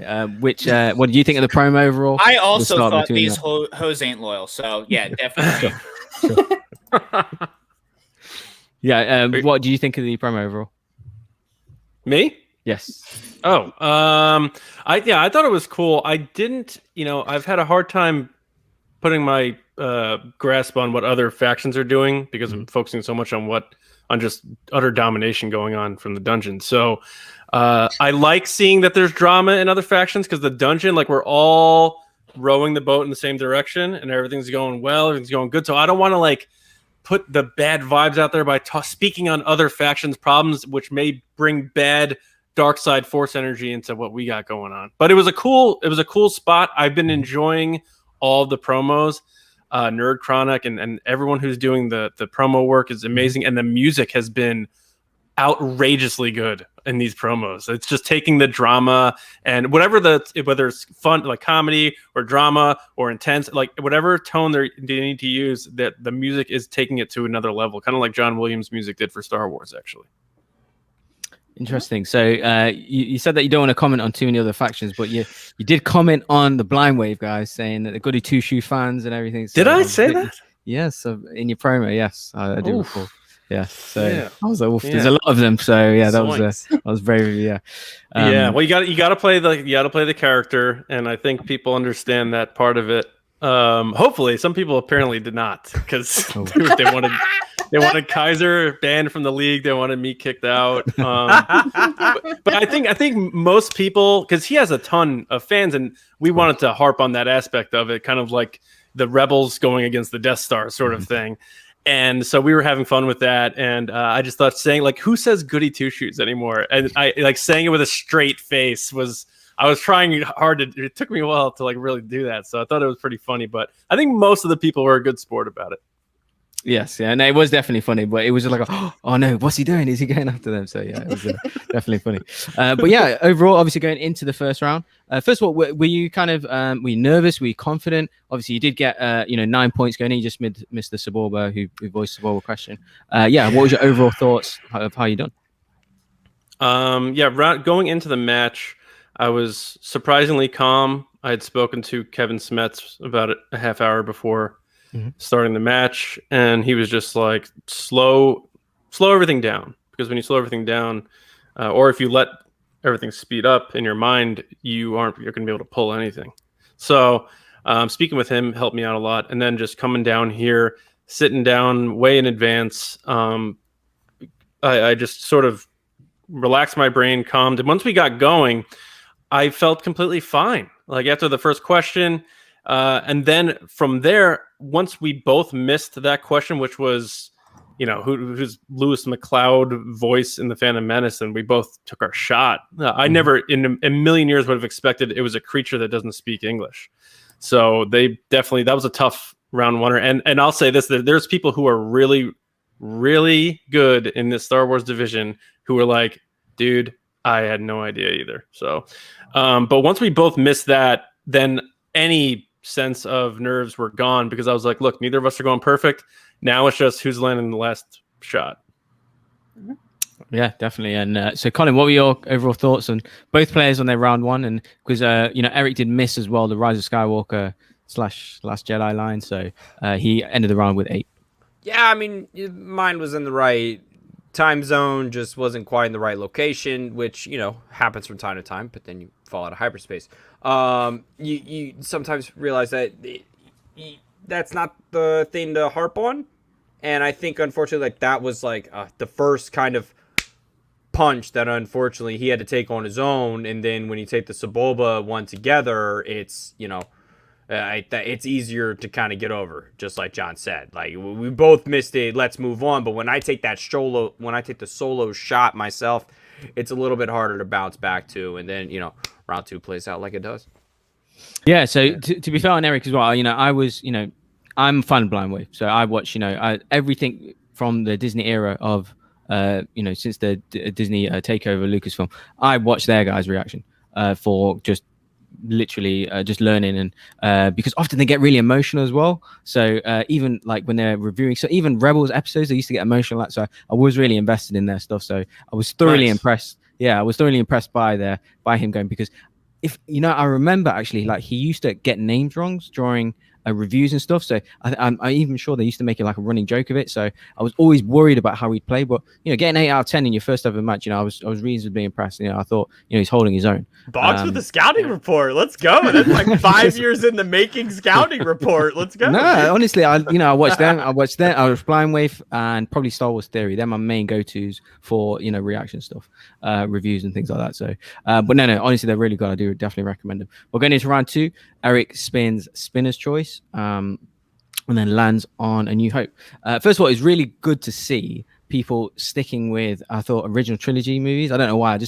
People seem to do the kind of newer movies or Rogue One lately. I just really liked that. I think maybe because you guys are of that age. I think you've kind of grown up with the originals. Well, yeah, obviously Eric going. I think he. So he finished around 16-9, so he didn't miss. Obviously, he went more choice a couple of times. Yeah. And then obviously, John, you've gone, you've gone perfect in your round, Return of the Jedi. So you did hesitate there for a second. So what made you stick on Return of the Jedi? I know Mark was putting you under pressure a bit, but what was the reason? Yeah, that was more of just having fun with the ongoing bit of his.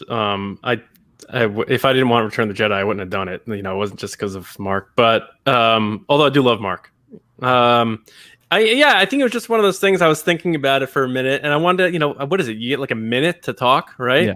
So I was like, I want to keep this game slow. I want to do this at my pace. So it was more like Kaiser and I just looking at each other, almost like this is going well. Yep. Mm-hmm. Yep. Yeah, we could do that. Yep. And just kind of absorbing what he did, what Eric did, and more of that than worrying about what the category was. I mean, it's Star Wars, and I looked at the wheel, and I'm like, I know all this stuff. So whatever, even if I got opponent's choice, and he doesn't even know me that well, I'm sure I would have found my way through it. So, and that's not me being arrogant about it, but it's Star Wars, and I love Star Wars. So I tried to harness the fan in me, saying and Adam Witt on our team always says, is just remember, at the end of the day, this is so stupid. Think about all these things that were it's fun.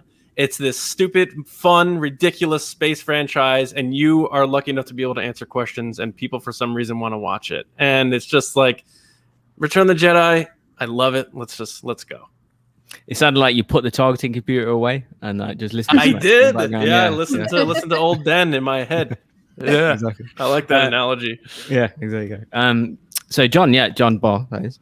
What were the overall thoughts on round 2? Obviously, how do you think Eric played as well?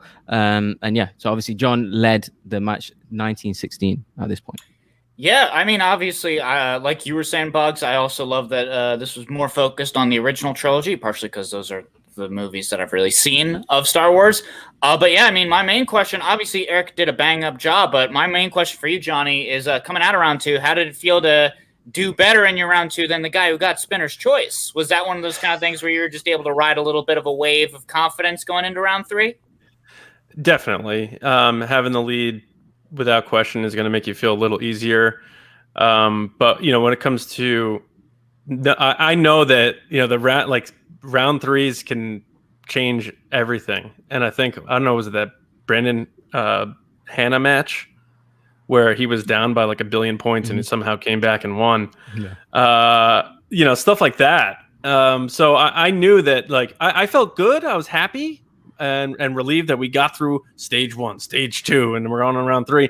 But I knew, like, you cannot take your foot off the gas by any stretch of the imagination because this guy is good. I respect the hell out of him. I also like him. It was hard to be the bad guy against Eric, but I tried my best. But I knew I had to keep my foot on the gas, and Kaiser made sure I remembered that. So that was key. Yeah, and I think Kaiser does the bad guy thing for you as well. So sometimes he's like, just let me handle it. Yeah. Exactly. And there's some good beards as well. Kaiser's got a good beard, Eric's got a good beard as well. I was quite impressed. You're right. Yeah, not Crix Maydeen style, real beards. Exactly. So yeah, then going into round 3, obviously Eric had to hit his 2 and his 3 first. He got them both. Then obviously you've hit your 2, and then obviously you've hit your 3 as well. You did slow it down a little bit in round 3. You did seem to hesitate, so putting people on the edge of their seats a little bit. So I wanted to know, was it were you just kind of taking your time? Because I think Kaiser did say as well, you made a point to slow it down a little bit. And right. At any point were you thinking, obviously Lacey played before you as well, was there any additional pressure because of obviously though she played well, it was a close match, she did lose, was there any additional pressure because of that as well? No, we talk and joke all the time about that. We're having so much fun doing this, and the whole Schmoedown experience has been unbelievable. From your types of shows to the hosts and all the people who make it happen. Eric with Nerd Chronic, my team in the dungeon, opposing factions when the lights are off and the characters are off. Everyone's really nice to each other. It's just and just fans of the Schmoedown in general. It's a really awesome community. So I didn't feel like, oh, well, Lacey got this many points, I got to do this. That never crossed my mind at all. I don't know. I knew I just wanted to take my time, keep the game slow, control your pace, because you can't control what your opponent does. So the only thing I can do is control my pace. And I was like, I know this answer, but I don't want to why rush this and slip up and cost myself 2 points that I know I should have. So I'm like, just give me a repeat. It's just kind of like when you're like, give me, hang on a second, slow down, let me catch my breath here. So it was more of that type of thing, and then I got through that one. Yeah, I think it was the right thing to do because I'm not sure if Eric maybe rushed his last one because he was so close. I think he said slowed in low, right, instead of slow in low. Yeah. So obviously literally a letter wrong. Because hearing it first, I thought he got it right, and then he said you're the winner, and I was a bit shocked, and then when they've said it, I thought, oh, right, of course, yeah. Right, it was a bit of a rough one. Yeah, I think it was the way he broke it up made it really clear. But it's tough, and some people misunderstood it as he just pronounced it wrong. But he added a letter, and that's like saying Princess Leia, and that's not her name. And it's sometimes with these aliens in Star Wars, it's not a popular character necessarily. I know Joseph Gordon-Levitt played it, but still, you got to get the names right. And I felt really bad for him. I did, because it would have, I would have been more than happy to have had to hit my 5 to close the deal, because I'm still curious. I wonder, what was it? There's a Google sheet somewhere with my 5-pointer on there, and I'll never get to know what it was. But again, that doesn't take anything away from what he did. Eric played a hell of a match. He was a great competitor. I know I'll see him again. He's in the tournament. I'm not in the tournament, so good luck to him. I know he's got a tough matchup coming up with Thomas Harper, so he's got that ahead of him. So, but I expect him to have a bright future here. I know his fans seem to love it, and it's ultimately good for the community. And it was a tough loss on his part, but I was glad to come out the victor. It was. So before I just give it to Sol there, quick question about that tournament though. Obviously a lot of people are wondering, especially after this match, is there any reason you're not in it? Anything you can tell us, because people are more excited to see you play now. That's really nice to hear. I appreciate that. The support for doing this stuff has made me feel so good, and I've loved seeing everybody just being so hyped about it and into it, and getting all the stuff that we have to do with being characters and heels and all that sort of thing. Those decisions aren't mine. I am a rookie, but I realize that there are rookies also in the tournament. But my faction is Star Wars stacked. We have a pretty loaded roster there. Wits it's not his first rodeo, and he's been just studying 10-pointers, and he has a wealth of knowledge in Star Wars. So we know that he can do a great job doing what he does. So, and there's going to be a future tournament later this year with more entries. I'm probably going to have opportunities for more matches this year. And I'm not, the type of person who's going to be sitting here saying like, I played one match. Now I demand you put me in this tournament. But I would have loved to have done it. Sure. Who wouldn't? But I'm not upset about it or anything like that. And, again, this is, our whole team's been pulling in the same direction. So we're going to help get Adam prepared for his match, and hopefully he gets a win, and then we move onward, and then I'll prepare for my next match. Sounds good. So any kind of thoughts on this match at all, or any questions that you have for John? And then obviously afterwards you can just go on with the Discord questions.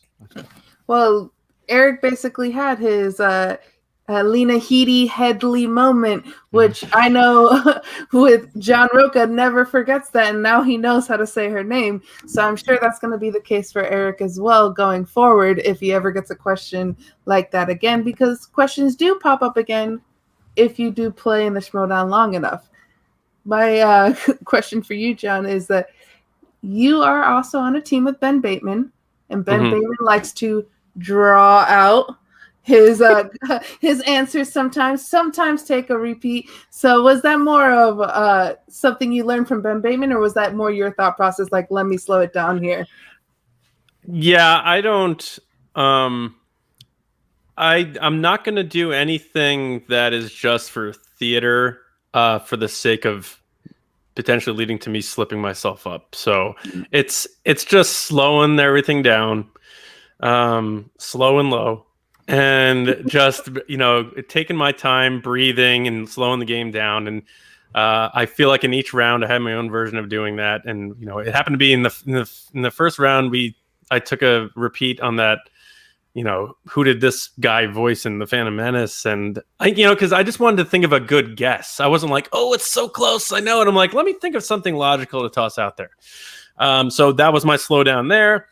Second round, I took my time on my last question. I'm like, all right, I'm 4 for 4. Got this. I got this. Get my pace and stuff. Bing, close out the 5 for 5. And then in the third round, I decided to I had 2 of those left. So I was like, let me take one here to just slow it down again. I had the lead. I didn't want to get cocky kid like Han Solo telling Luke Skywalker, and it worked out. So yeah, it wasn't like I'm gonna really fool them with this and bluff on this. Like I like that Ben does that because it's certainly fun theater, but I don't. First match, nah. Yeah, and I'm sure too. You were saying slowing it down, asking that repeat in round 1.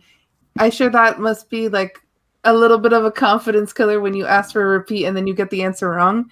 So that's the second question I have, is like, where was your mindset there? Because then obviously you did get the W at the end of the day, but I'm sure in that moment, I think if I were to play, I'd be like, oh man, I should just stop now.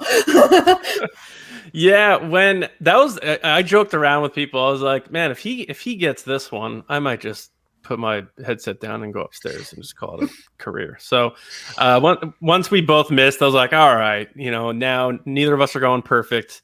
Now it's just a matter of who's going to get the most points after this. So we're starting back at 0-0 because we were both at 3-3 at that point.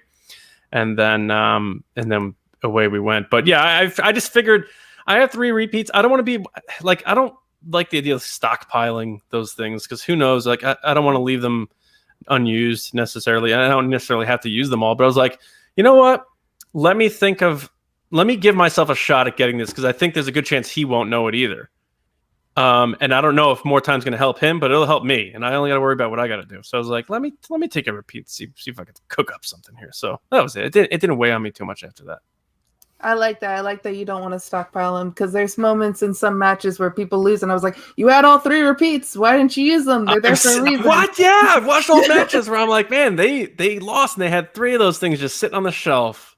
So yeah. All right. Well, we have some patron questions for you, John, and the first one's from Jeremy Miller, going, "What is your favorite Star Wars thing that you own that's not Grogu?"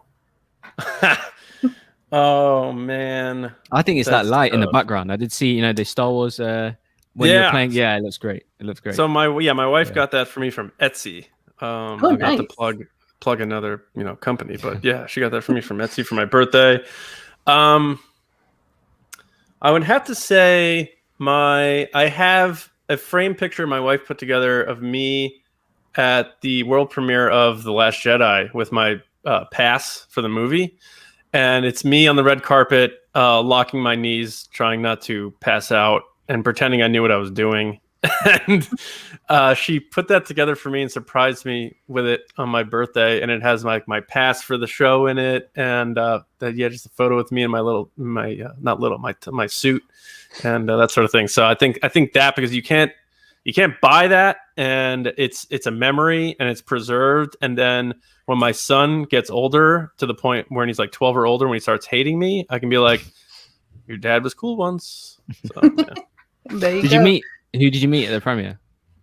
I don't know that I met anybody in the movies, but I met like people who went there that are, like Patton Oswalt. I met the cast from Scrubs, like Donald Faison and Zach Braff.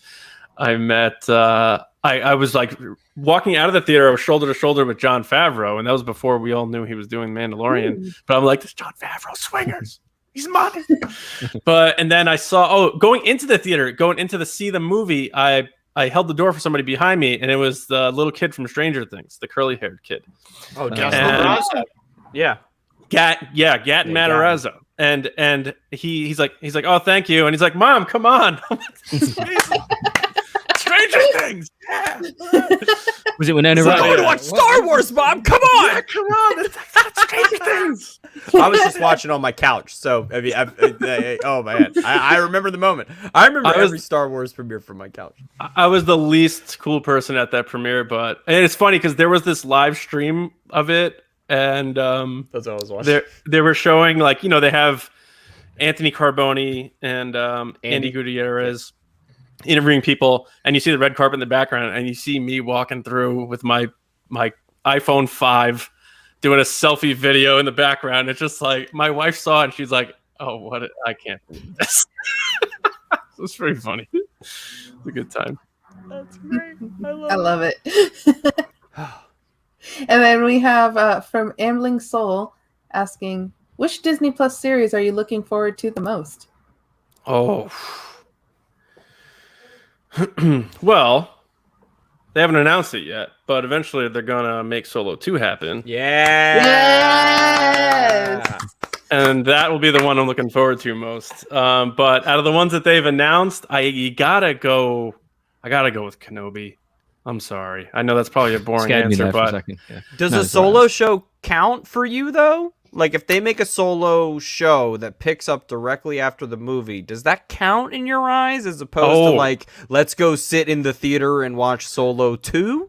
It does. It absolutely does. Good. Okay, because for me, it's always been about Han and Chewie. I know a lot of people use Make Solo 2 happen for Kira and Maul, which I dig, Enfys Nest, Lando, which they are making. That's Lando called Crimson series. Dawn. That's a different show. It's fine. Right. So yeah, Solo 2. Like, just imagine a serialized show about all the trouble Han and Chewie get into when they're working for Jabba the Hutt that they reference in the original trilogy. Like, Chewie and me got into a lot of difficult places, more difficult places guarded than this. We want to see those stories. Like, everyone gets boarded sometimes. It's like, you had to drop my shipment. Like, we want to see Han and Chewie, Alden and Jonas. Jonas was on our podcast. He said, keep the flame going. So that's exactly what we're going to do. And if they do a series, I think most people, even people who at first didn't like Solo, would really enjoy it, especially if we got to see Puppet Jabba again, which Lacey on my podcast is always bugging out about. Salacious Crumb, the whole Jabba's Palace, which they already rebuilt for the Book of Boba Fett thing. So I don't know, but yeah, that was step on some tails, folks. Let's step on some tails. But let's get some live. Let's get the hashtag going because it needs to happen. Boom. Yes. Let's get to the live questions we got coming in. We are doing a Make Solo 2 Happen Day on May 24th, Monday, May 24th. Hey, where take can to your people social media. see that? Yeah, take to your social media and use the hashtag Make Solo 2 Happen all day, Monday, May 24th, and let's get it trending #1 in the world again. Yeah. Yes. Well. Yes, let's do it. It would not be another episode of the Ultimate Schmoedown After Show without another visit from the patrons. First up, We got Drunken Prayer coming on in to ask another fine question before he asks me a billion tomorrow. Sorry, I just smacked my hand with my Baby Yoda thing. Oh, I have two of those. My son, he loves those things. They crash in the wall all the time, though. Yeah, it's a wee drone. It kind of flies up and down. You put your hand underneath it. I was going to turn it on, but then I realized how blooming loud it was. Anyway, sorry, I wasn't sure if Saul got my Discord question about your favorite random background character. Did we get to that? Ooh. Oh no, I didn't see that one. You didn't? Oh, that's good. In that case, I can ask. Who is your favorite random background character from Star Wars? My mate's a big fan of Dengar, the guy that he described as looking like he's wrapped in toilet paper. Right. Man, that is there's so many good ones. I'm going to say the tiny little alien who reaches up to the counter to grab the drink in Mos Eisley, just because it's so cute, and who knows what they're getting into. Underage drinking, I don't know what's happening there, but don't judge someone's age by their size. He's probably like 200. He could be 200. Right, you're very right. At Star Wars, maybe they have different liquor laws over there. You never know. Right, that's true. Maybe legal drink age over there. He could be 6, and they could Luke be okay. was drinking blue milk at 6. Easy. Right, spiking it all the time.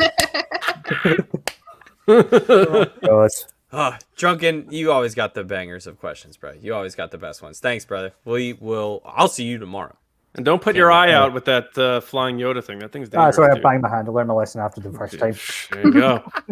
Shout out to the Beyblade kids of the early 2000s who grabbed the Beyblade and were like, I'm going to grab this spinning top of death. And then it's like, oh, my hand is cut for years. Just like, there goes my pointer finger. Your hand looks like that scene from Falcon and the Winter Soldier. Literally. If you know, you know. Yes. If you know, you know. Exactly. But, John, I think you are going to have a blast right now because we have possibly the best member of the entire Outlaw Nation. It is Brennan himself. Come on down and ask the question, sir. How are you doing, Brennan? Hey, Brennan. Doing great. The character is named Cabe. It's a female Chadra fan. Oh, there you go. See, you should be doing the Schmoedown, not me, man. I've done it a bit. Anyhow, congratulations on your victory, Hoey. Thank you. That last question that Whiteley got, he knew it, but he didn't know it. You know, it was kind of a very, very tricky. And I will say, before any of you ask, I did not know the answer to that question. Okay. I wasn't sure because I see the Last Jedi poster behind you there. And the Rise of Skywalker poster, which I'm proud of. I got those too.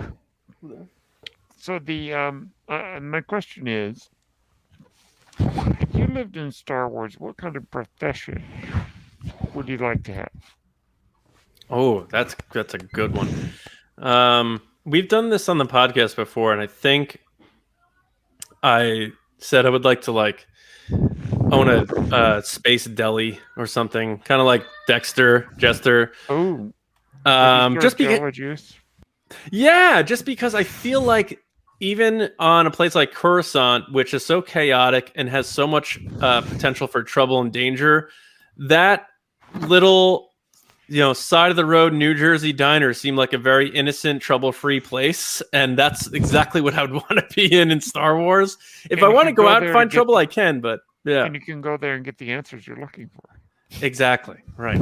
Yeah. So yeah, I think I'd run a deli of some sort and stay out of trouble. And then if I want to go find some trouble, I'll hop in a speeder and away I go. Sorry, my son is going bananas up there. So it's all good. It's all good. Yeah. I think if I were in the Star Wars galaxy, I would be an explorer who has my own ship and flies to ancient ruins and takes a look and is kind of a historian. Maybe slightly force sensitive, but I wouldn't want to be a Jedi because I'm too lazy for that. Sounds like Indiana Jones. But I would be like Lor Santeca, where I believe in the Force. Oh, I like that. Even if I can't necessarily connect with it. Right. Love Just that. don't have the same fate as Lord Santeca. That's all. Yes. Yes. And I'd go to like Galvanfor and Exegol and Malachor and places like that. So you're Brennan, it more sounds like adventurous you're than in me. for a Dr. Afra show. And Oh no! I sense hesitation in you, young one. I wouldn't mind bumping into her every once in a while. Okay, that's Okay. an acceptable But answer, her and sir. I might become rivals. You know? That's what I was thinking. Oh. That's what I was thinking. You guys I mean, would run into the same Dr. things. Afra, but we'd be doing the same thing. I would love to see the It'd be droids. like Indiana Jones and Belloc kind of thing. I was just gonna say that. Exactly that. But Yeah. I would not call Afra Belloc. I'd be the Belloc, I think. Interesting. Just because I would not want to degrade her in that way. Of course. You're too Well, nice, Brennan. Brennan, thank you so much for hanging out, Thanks, sir. man. We appreciate you, and we will see you next time. We need to do some Star Wars And trivia Hoy, soon. we will watch your career with great interest. Thank you, man. Appreciate that. Hey, Hopefully I don't let you down. Thank you. This one too smart. May the force be with you, man. Always. Well, Mr. Hoy, we like to give our competitors and guests a chance to let everyone in the Schmoedown know why you are not one to be trifled with, sir. So let the world out there, the whole Star Wars galaxy, everyone far, far away, tell them why do not come here. You don't want none of this smoke. I mean, a lot of people talk a big game, and I notice a lot of the heels in the Schmoedown try to do the rock thing, the arrogant thing, and they all have to wear their sunglasses and look like 45-degree angle, and they're all doing the same stock thing. I'm a different type of heel, just because I have a bit of a chip on my shoulder, a little bit of an attitude.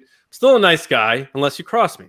Now, the one thing that I've been keeping my eye on is that there are a lot of rookies who have been super hyped, and my name has been entering the conversation. So I'd like to say that, I put my money where my mouth is and let my actions speak for themselves. So I'm not going to do too much trash talking here. I'm just going to say, if you're going to play me, get ready to have fun, get ready to have a good time. But bring your A game, because I'm definitely bringing mine every time. I know that there's only a limited amount of seats at the table here in the Schmoedown, and I am absolutely not taking it for granted. I have no intentions of losing my seat involved in this thing here. I plan on being here for a long time, and I also am very competitive. I don't like the idea of saying, well, I'll just do just enough, and I'll be that type of player. I don't see why anybody should be better than me. And I'm not saying I'm at that point now where I deserve to be called that at all, but I am going to work hard, do the best I can, and see where the chips fall with a little bit of luck on my side. Boom.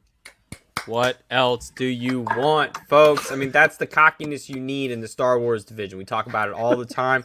It is exactly what you need, man. And I know cockiness is kind of like, it's not weird, but but you need it, and you got to be able to utilize it correctly. And I think that is what the detriment is to some competitors in the league, is where they bring in some sense of thinking like, I'm this good, but you're not. And when you can back it up, that's when you see the real players come to play. So I think we got a real player in the building tonight. And thanks. sir, cannot wait to see what you bring coming forward. If somebody drops out of this tournament, get this man in the Star Wars tournament. Come on, we need him more. I know we got a couple this year, so you got another shot, so we can definitely see you more and more this year. Exactly. See, Drunken Prayer knows he's good people. He knows That's good very people. nice. When I he like sees I like good the name too. Drunken Yeah, Prayer. I He's like the that. best. He knows what's Yeah. up. Well, Yeah. John, it has been an absolute pleasure hanging out with you, brother, for the last couple of minutes. And it has been great. And we cannot wait to see you next time you step into the ring. So take this moment, shout out anything you got, plug your stuff. We know you're the Resistance broadcast. Boggs and I are trying really hard to not like nerd out right now. We've been listening to you for Come on. years. You are y'all are good people. We know you're good people. Like Star Wars is our thanks, jam. guys. We love So are you.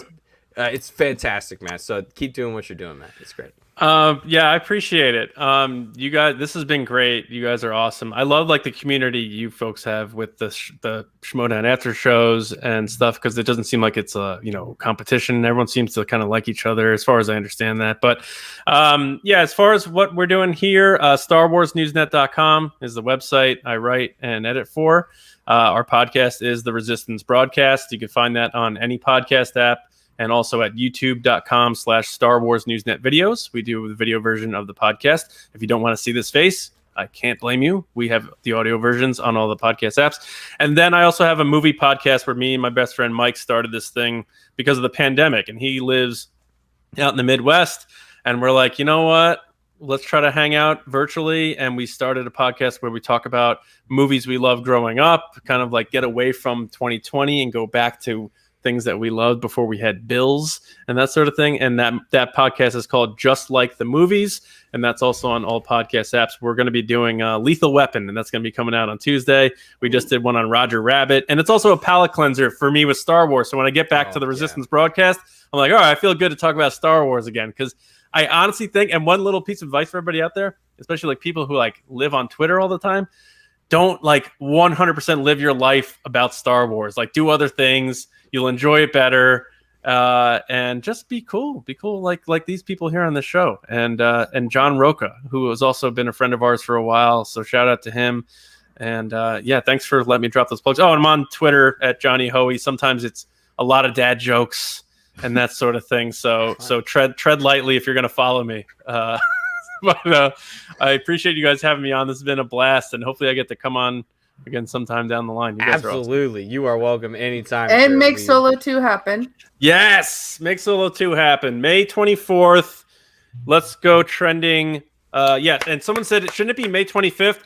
Yeah, technically because of the release date, but it's also that's the release of when Star Wars came out. And we just like doing it on the Monday. So May 24th will be the day this year. And all you have to do is use that hashtag all day. And we're going to retweet it from all of our accounts. We're going to make Jonas proud. And hopefully one day we can stop using it because they'll make Solo 2 happen in the series. Make Solo 3 happen, and that'll be the next one. John, you are fantastic, brother. Thank you so much for hanging out, man. We will see you next time. Good luck in the Schmoedown going forward. And the dungeon, we know what's up. Let's go. Thanks, guys. Bye-bye. See you next time. Bye. Oh, speaking of the dungeon, God, let's just get into it, man. I've been really trying. Like, we've been talking about all these other matches, and we've like been sitting on the Super Bowl. Like, the Super Bowl has been sitting here, and we've been talking about all these other ancillary, like not ancillary, but like just they're all stuff. Great. They're all great. They're all great stuff. But let's like really get into like what actually happened in the pay-per-view, what people paid their good, hard-earned, stimmy money for. Adam Collins versus Dan Murrell. Let's get down to business, folks. Right into it. Round one. No perfect rounds here. 2 misses from the GOAT, Dan Murrell. 1 miss from Adam Collins, giving him a 7-6 advantage out of round 1. I'm going to throw this right over to Boggs. This, to me, just felt like all steam's ablazing, but Kaiser is exactly in the right place after round 1. I feel like that was the big thing in this match for me, Boggs, was Kaiser was consistent with the K. Yeah, he warned us, things are about to get dangerous, and, that's what ended up what happened. But, yeah, no, obviously a bit of a little bit rough round 1 for Murrell, for his standard. Obviously, finished 7-6 Collins. But, yeah, he obviously had to use a couple of repeats in round 1, which was hardly ever seen before, using two repeats. So, but yeah, as he said as well, it's not about getting a perfect game; it's about winning. And he's done it time and time and time again. And being even coming out of the round with just being a point down, I think, he manages the game so well. Just luck falls on his side, so he's got so many good things going for him. But I want to actually hear Sol, your opinion on the promo. Obviously, we had we had Chandru, we had Paul, we have Winston trying to fix them up and shake them up. So yeah, please, as the swag lady up in here, please tell us what you thought about that. Up in here.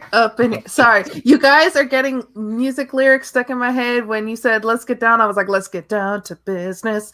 But anyways, yes, like I said, I watched all of them today, so I went from upset to happy. Winston put them in their place. He had to be he had to be a black mama in that moment and just be like, you sit your ass down, you either play for me or you're out. And I was here for it. I was here for it. I loved it. And the fact, too, that Paul Yama comes out in his jacket and his glasses. And then you have, we good? Yeah, we good. He takes it out. He's like, oh, this is tight. He goes, I've been seeing your gains. You've getting the swole there. Like just the banter back and forth between Winston and Paul. That was hilarious. Lon is apparently lost in Hawaii right now. Winston had to go fly. Paul's going to go pick him up. They're going to go try find Lon wherever he may be. Maybe he's still lost. Who knows? I do miss that old primetime mini harmony. Just saying.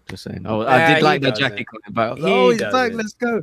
I was the same for a second. I can't front. When he put the jacket on, I was like, all right, let's tick the clock. Soul, you know my boy Damian Lillard loves to tick the clock when it's Dame time, and sometimes it's prime time. You can tick it without the jacket. I know, but it is a sweet jacket. It's a nice jacket, but it's a little tight. I'll take it if you don't need it, Paul. You know, it's a nice jacket. Sometimes you just gotta, move on from some things.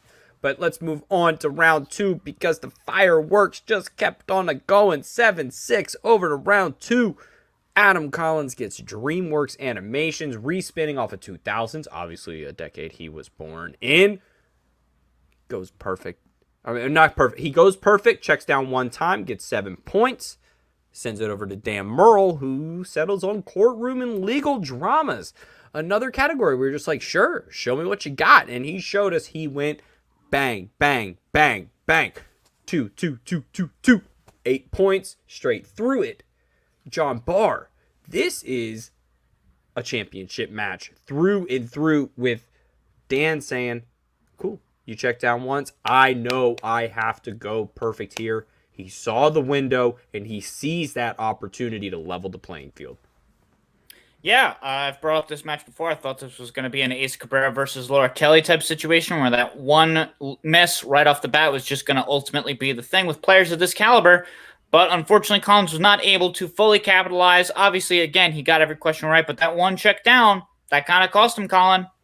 It kind of, when it comes down to it at the end of the day, it is in the back of your mind, that thing that when you're sitting there waiting for Dan to answer his questions in round 5, is it round 2 that comes to bite me in the end? Pushing on to round 3, though, had a movie release dates.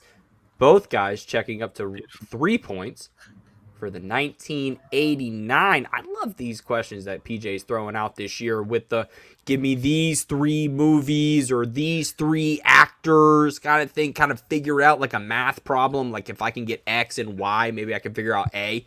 It's a great different variation on it coming through. Both guys nailing it. It's 17-17 coming out of round 3. We're just going to push right on through to round 4, the speed round. The Barry Allen run, Barry run. Soul. These competitors were on the same wavelength until the fighter.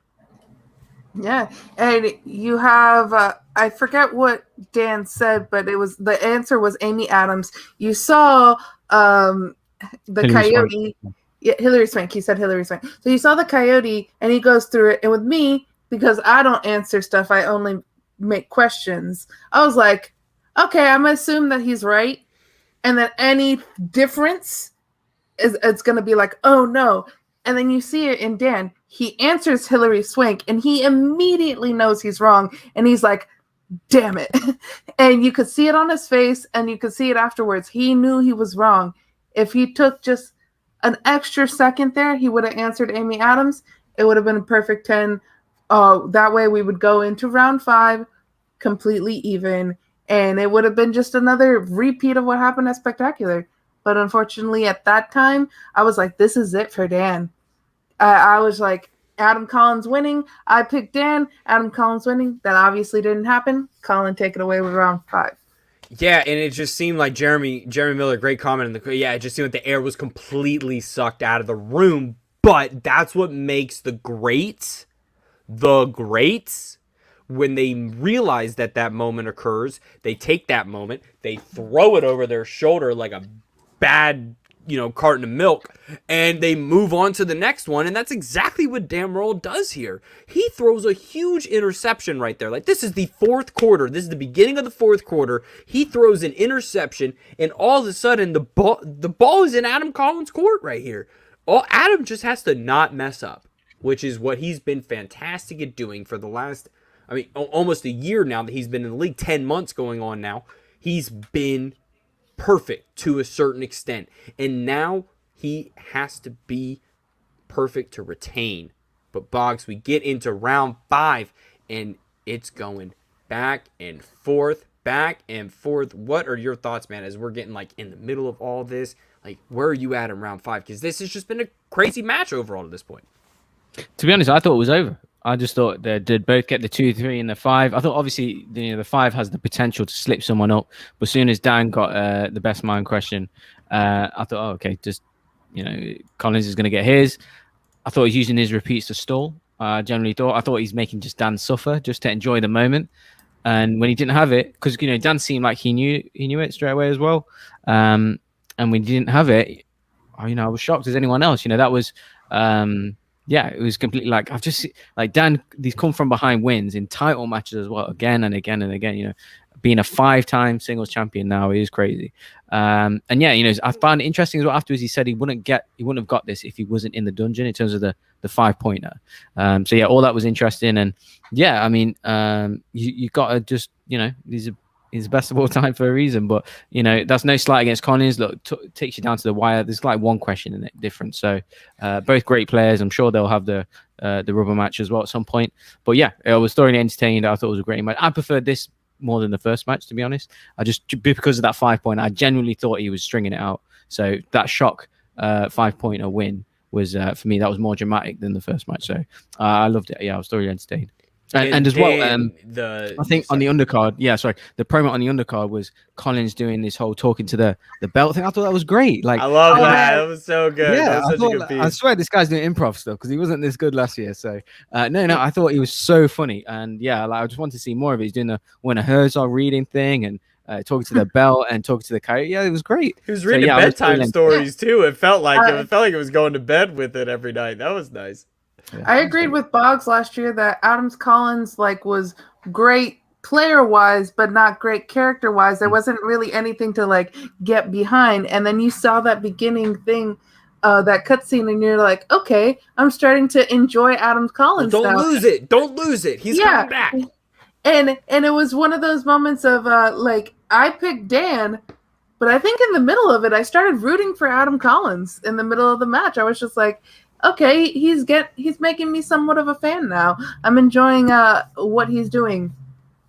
Yeah, and this just is a moment for Adam to realize, you shouldn't go undefeated in this game. It's not healthy for you as a competitor. So if you're ever going to lose to someone, lose to the man who's lost to as many people as he has fingers, maybe. It's just healthy to do it that way. And of the people on those fingers, they all hold belts.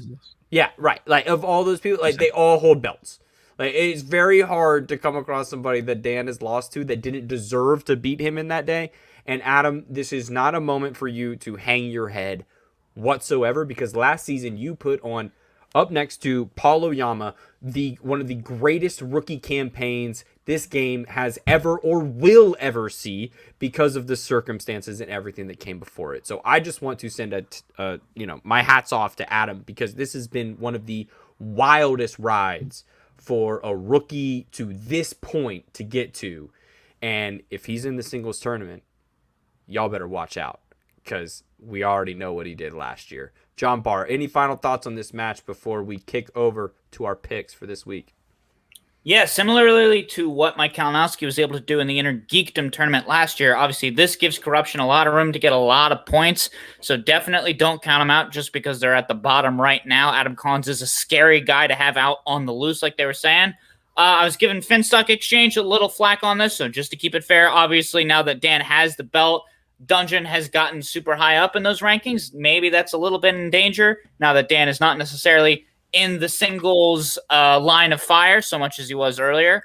And your guy has a belt. He must own at least 2 to go with those suits. Thank you, John. But Thank yeah, you. obviously we'll see Back up how your the brother. dungeon is able to do, especially since both Adam Collins and Dan Murrell might see each other again in teams before any other singles action happens. So yeah, we'll see. But obviously, shout outs to both these guys, two of the best. Deception is coming, and I cannot wait to see what we got going on there. So, folks, that will wrap up the championship discussion here because Dan Murrell is now, it's just setting the history books on fire. Like, every time that there's a new record that you want to happen, just text Dan, and he'll invent the record. So now he's defending the belt and claiming the belt more times than any person will claim the belt. He should lose it again just to keep the claiming thing going, and where he has to reclaim it over and over and over again. So They got 2 belts as well in that house. goodness Greedy. gracious, that was what I didn't want to bet on. That was why I picked Adam, because Greedy. I was really terrified of that. And let's just talk about it too. 2 years in a row, he loses to a rookie and he gains it back. So what rookie this year is taking the belt from Dan that he will immediately get it back? Oh, that's the conversation of the. Oh boy, Could it that's perhaps fantastic. be King Khan or John Flickinger, two of the people playing in this next week that we've got to do? I think that's a great match to throw over too as we bring in producer Sean. We'll skip to the second match in our rundown, but King Khan versus John Flickinger. Wait, Can't who's pass. top? We got to know who's Well, top. hold as up. well. Look at Boggs is the top. We've got Boggs is- to Wait. Let me give out He the wants us- current standings. Yeah. tell the people. I'm still in last place, but I'm not alone anymore. We have John Barr joining me in last place with 13 points. We'll have a party, just you and me, John. It's fine. Those 3 up there, go away. And then we have Colin with 14 points. I'm a point ahead. Relax. There's like a huge gap between the 3 of us and the 2 to my left and right. Like, relax here. And then Sean has 18, and Boggs is now in the lead with 20 points. Don't you get these videos earlier because you live like further ahead in the time zone? Isn't that how that works? Got to do what I have to do, John. Sorry, Colin. Yeah, got to do what I have to do. We got King Khan. King Khan is in the chat right now. Speaking of the devil, and he appears. Wow. Go ahead, lock that pick in. I'm gonna steal the first pick right now. Lock it in. King Khan, like my man King Kong, is gonna take the dub, folks. Coming on up. Producer Sean, who is thy pick? I was gonna pick this even if he wasn't in the chat, but Kong. Boggs, any Khan? No, I'll go Khan as well. I'll go the King Khan. He is a fighter. He's a British Pakistani fighter, 2-time champion of the world. His name is also King Khan. So yes, I'll go definitely for Jeffrey Khan. I will throw it over to John Barr. I'm gonna go with John Flickinger. Prove me wrong, Khan. He's if in you the want. chat, John. He's in the chat. Yeah. You can't do that. Yeah. Flick Prove of me the wrong wrist. if you would like, Jeffrey Khan. I'll see what you can do. Sorry. Can I'm not saying Flickinger it's gonna legally be- come on with the flick of the wrist call? Like, Soul, is that legal? Can he do that? I don't know. We might get But- slapped with some, like, a little, monetary thing, but don't do that. But before I saw him in the chat, I was going to go with King Khan anyways, so King Khan.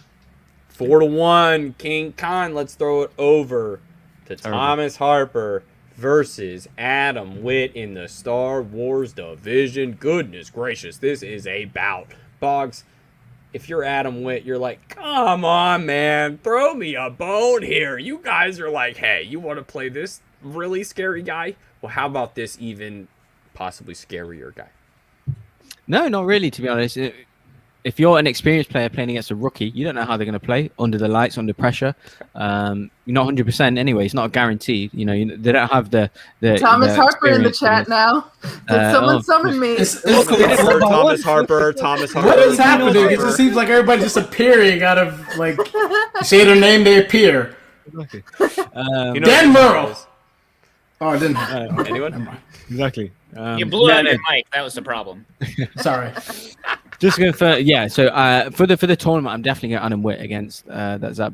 But this match, I think Harper's got so much to prove. He's got loads of pressure on him. One of the most hyped up rookies, maybe ever. So big pressure on him. I think he's going to handle it. I think he's going to get the win. Soul, who you got? Going Thomas Harper. Sean? Thomas Harper. John? Thomas Harper. Colin? Thomas Harper. Let's so get sorry, into... Well, see, and that's the, we love Adam. Adam's a friend of the show, been on the show. And, he's fantastic. And this is the thing about Star Wars. Like, Adam, I love you, but Thomas scares the living hell out of me. If I was to sit across the stage from him in a Star Wars match, I would be terrified. I would be seriously terrified. So let's get into... are you guys serious? We only have 3 matches next week? This is like, oh my goodness gracious. Let's go. We got a singles match. The return. The new era versus the OG. We got the new era intern of the Schmoes and Ben Goddard going up against... Whoa. Wait. They changed it. So they changed it last minute. So okay, so Christian, you know what's not changed? Okay. Oh, I changed that. That's an audible on me because I was following the website. So yeah, Christian during the pay-per-view said that the next match is going to be. This Lon is what versus happens Drew when you McQueen. don't finish the end of the pay-per-view because it finishes at 2 a.m. I guess we have Lon Harris going up against Drew McQueen. Wow, had a great little segue into nothingness, but our friend of the show, Lon Harris against Drew McQueen. So who you got? I'm going to go swag, drip, drip. John. I'm gonna go with Drew McQueen. Boggs. It's tough, isn't it? I'll go Drew McQueen. Sean. Drew. Colin. Drew.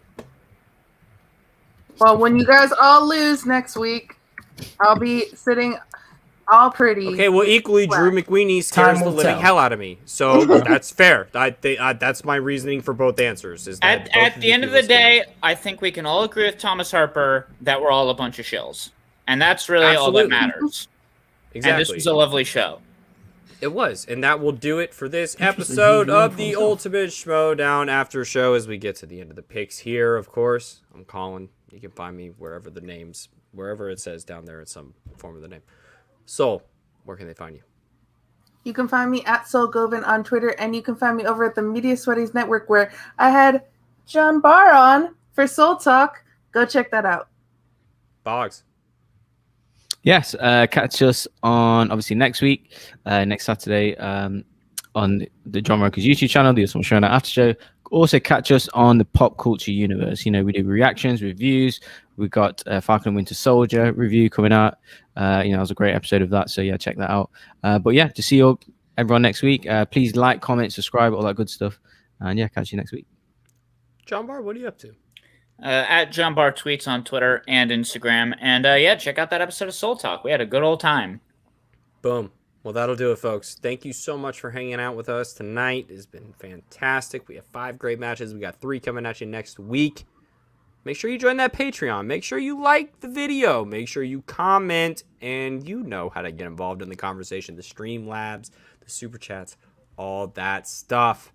We appreciate all of you. Thank you so much for hanging out tonight.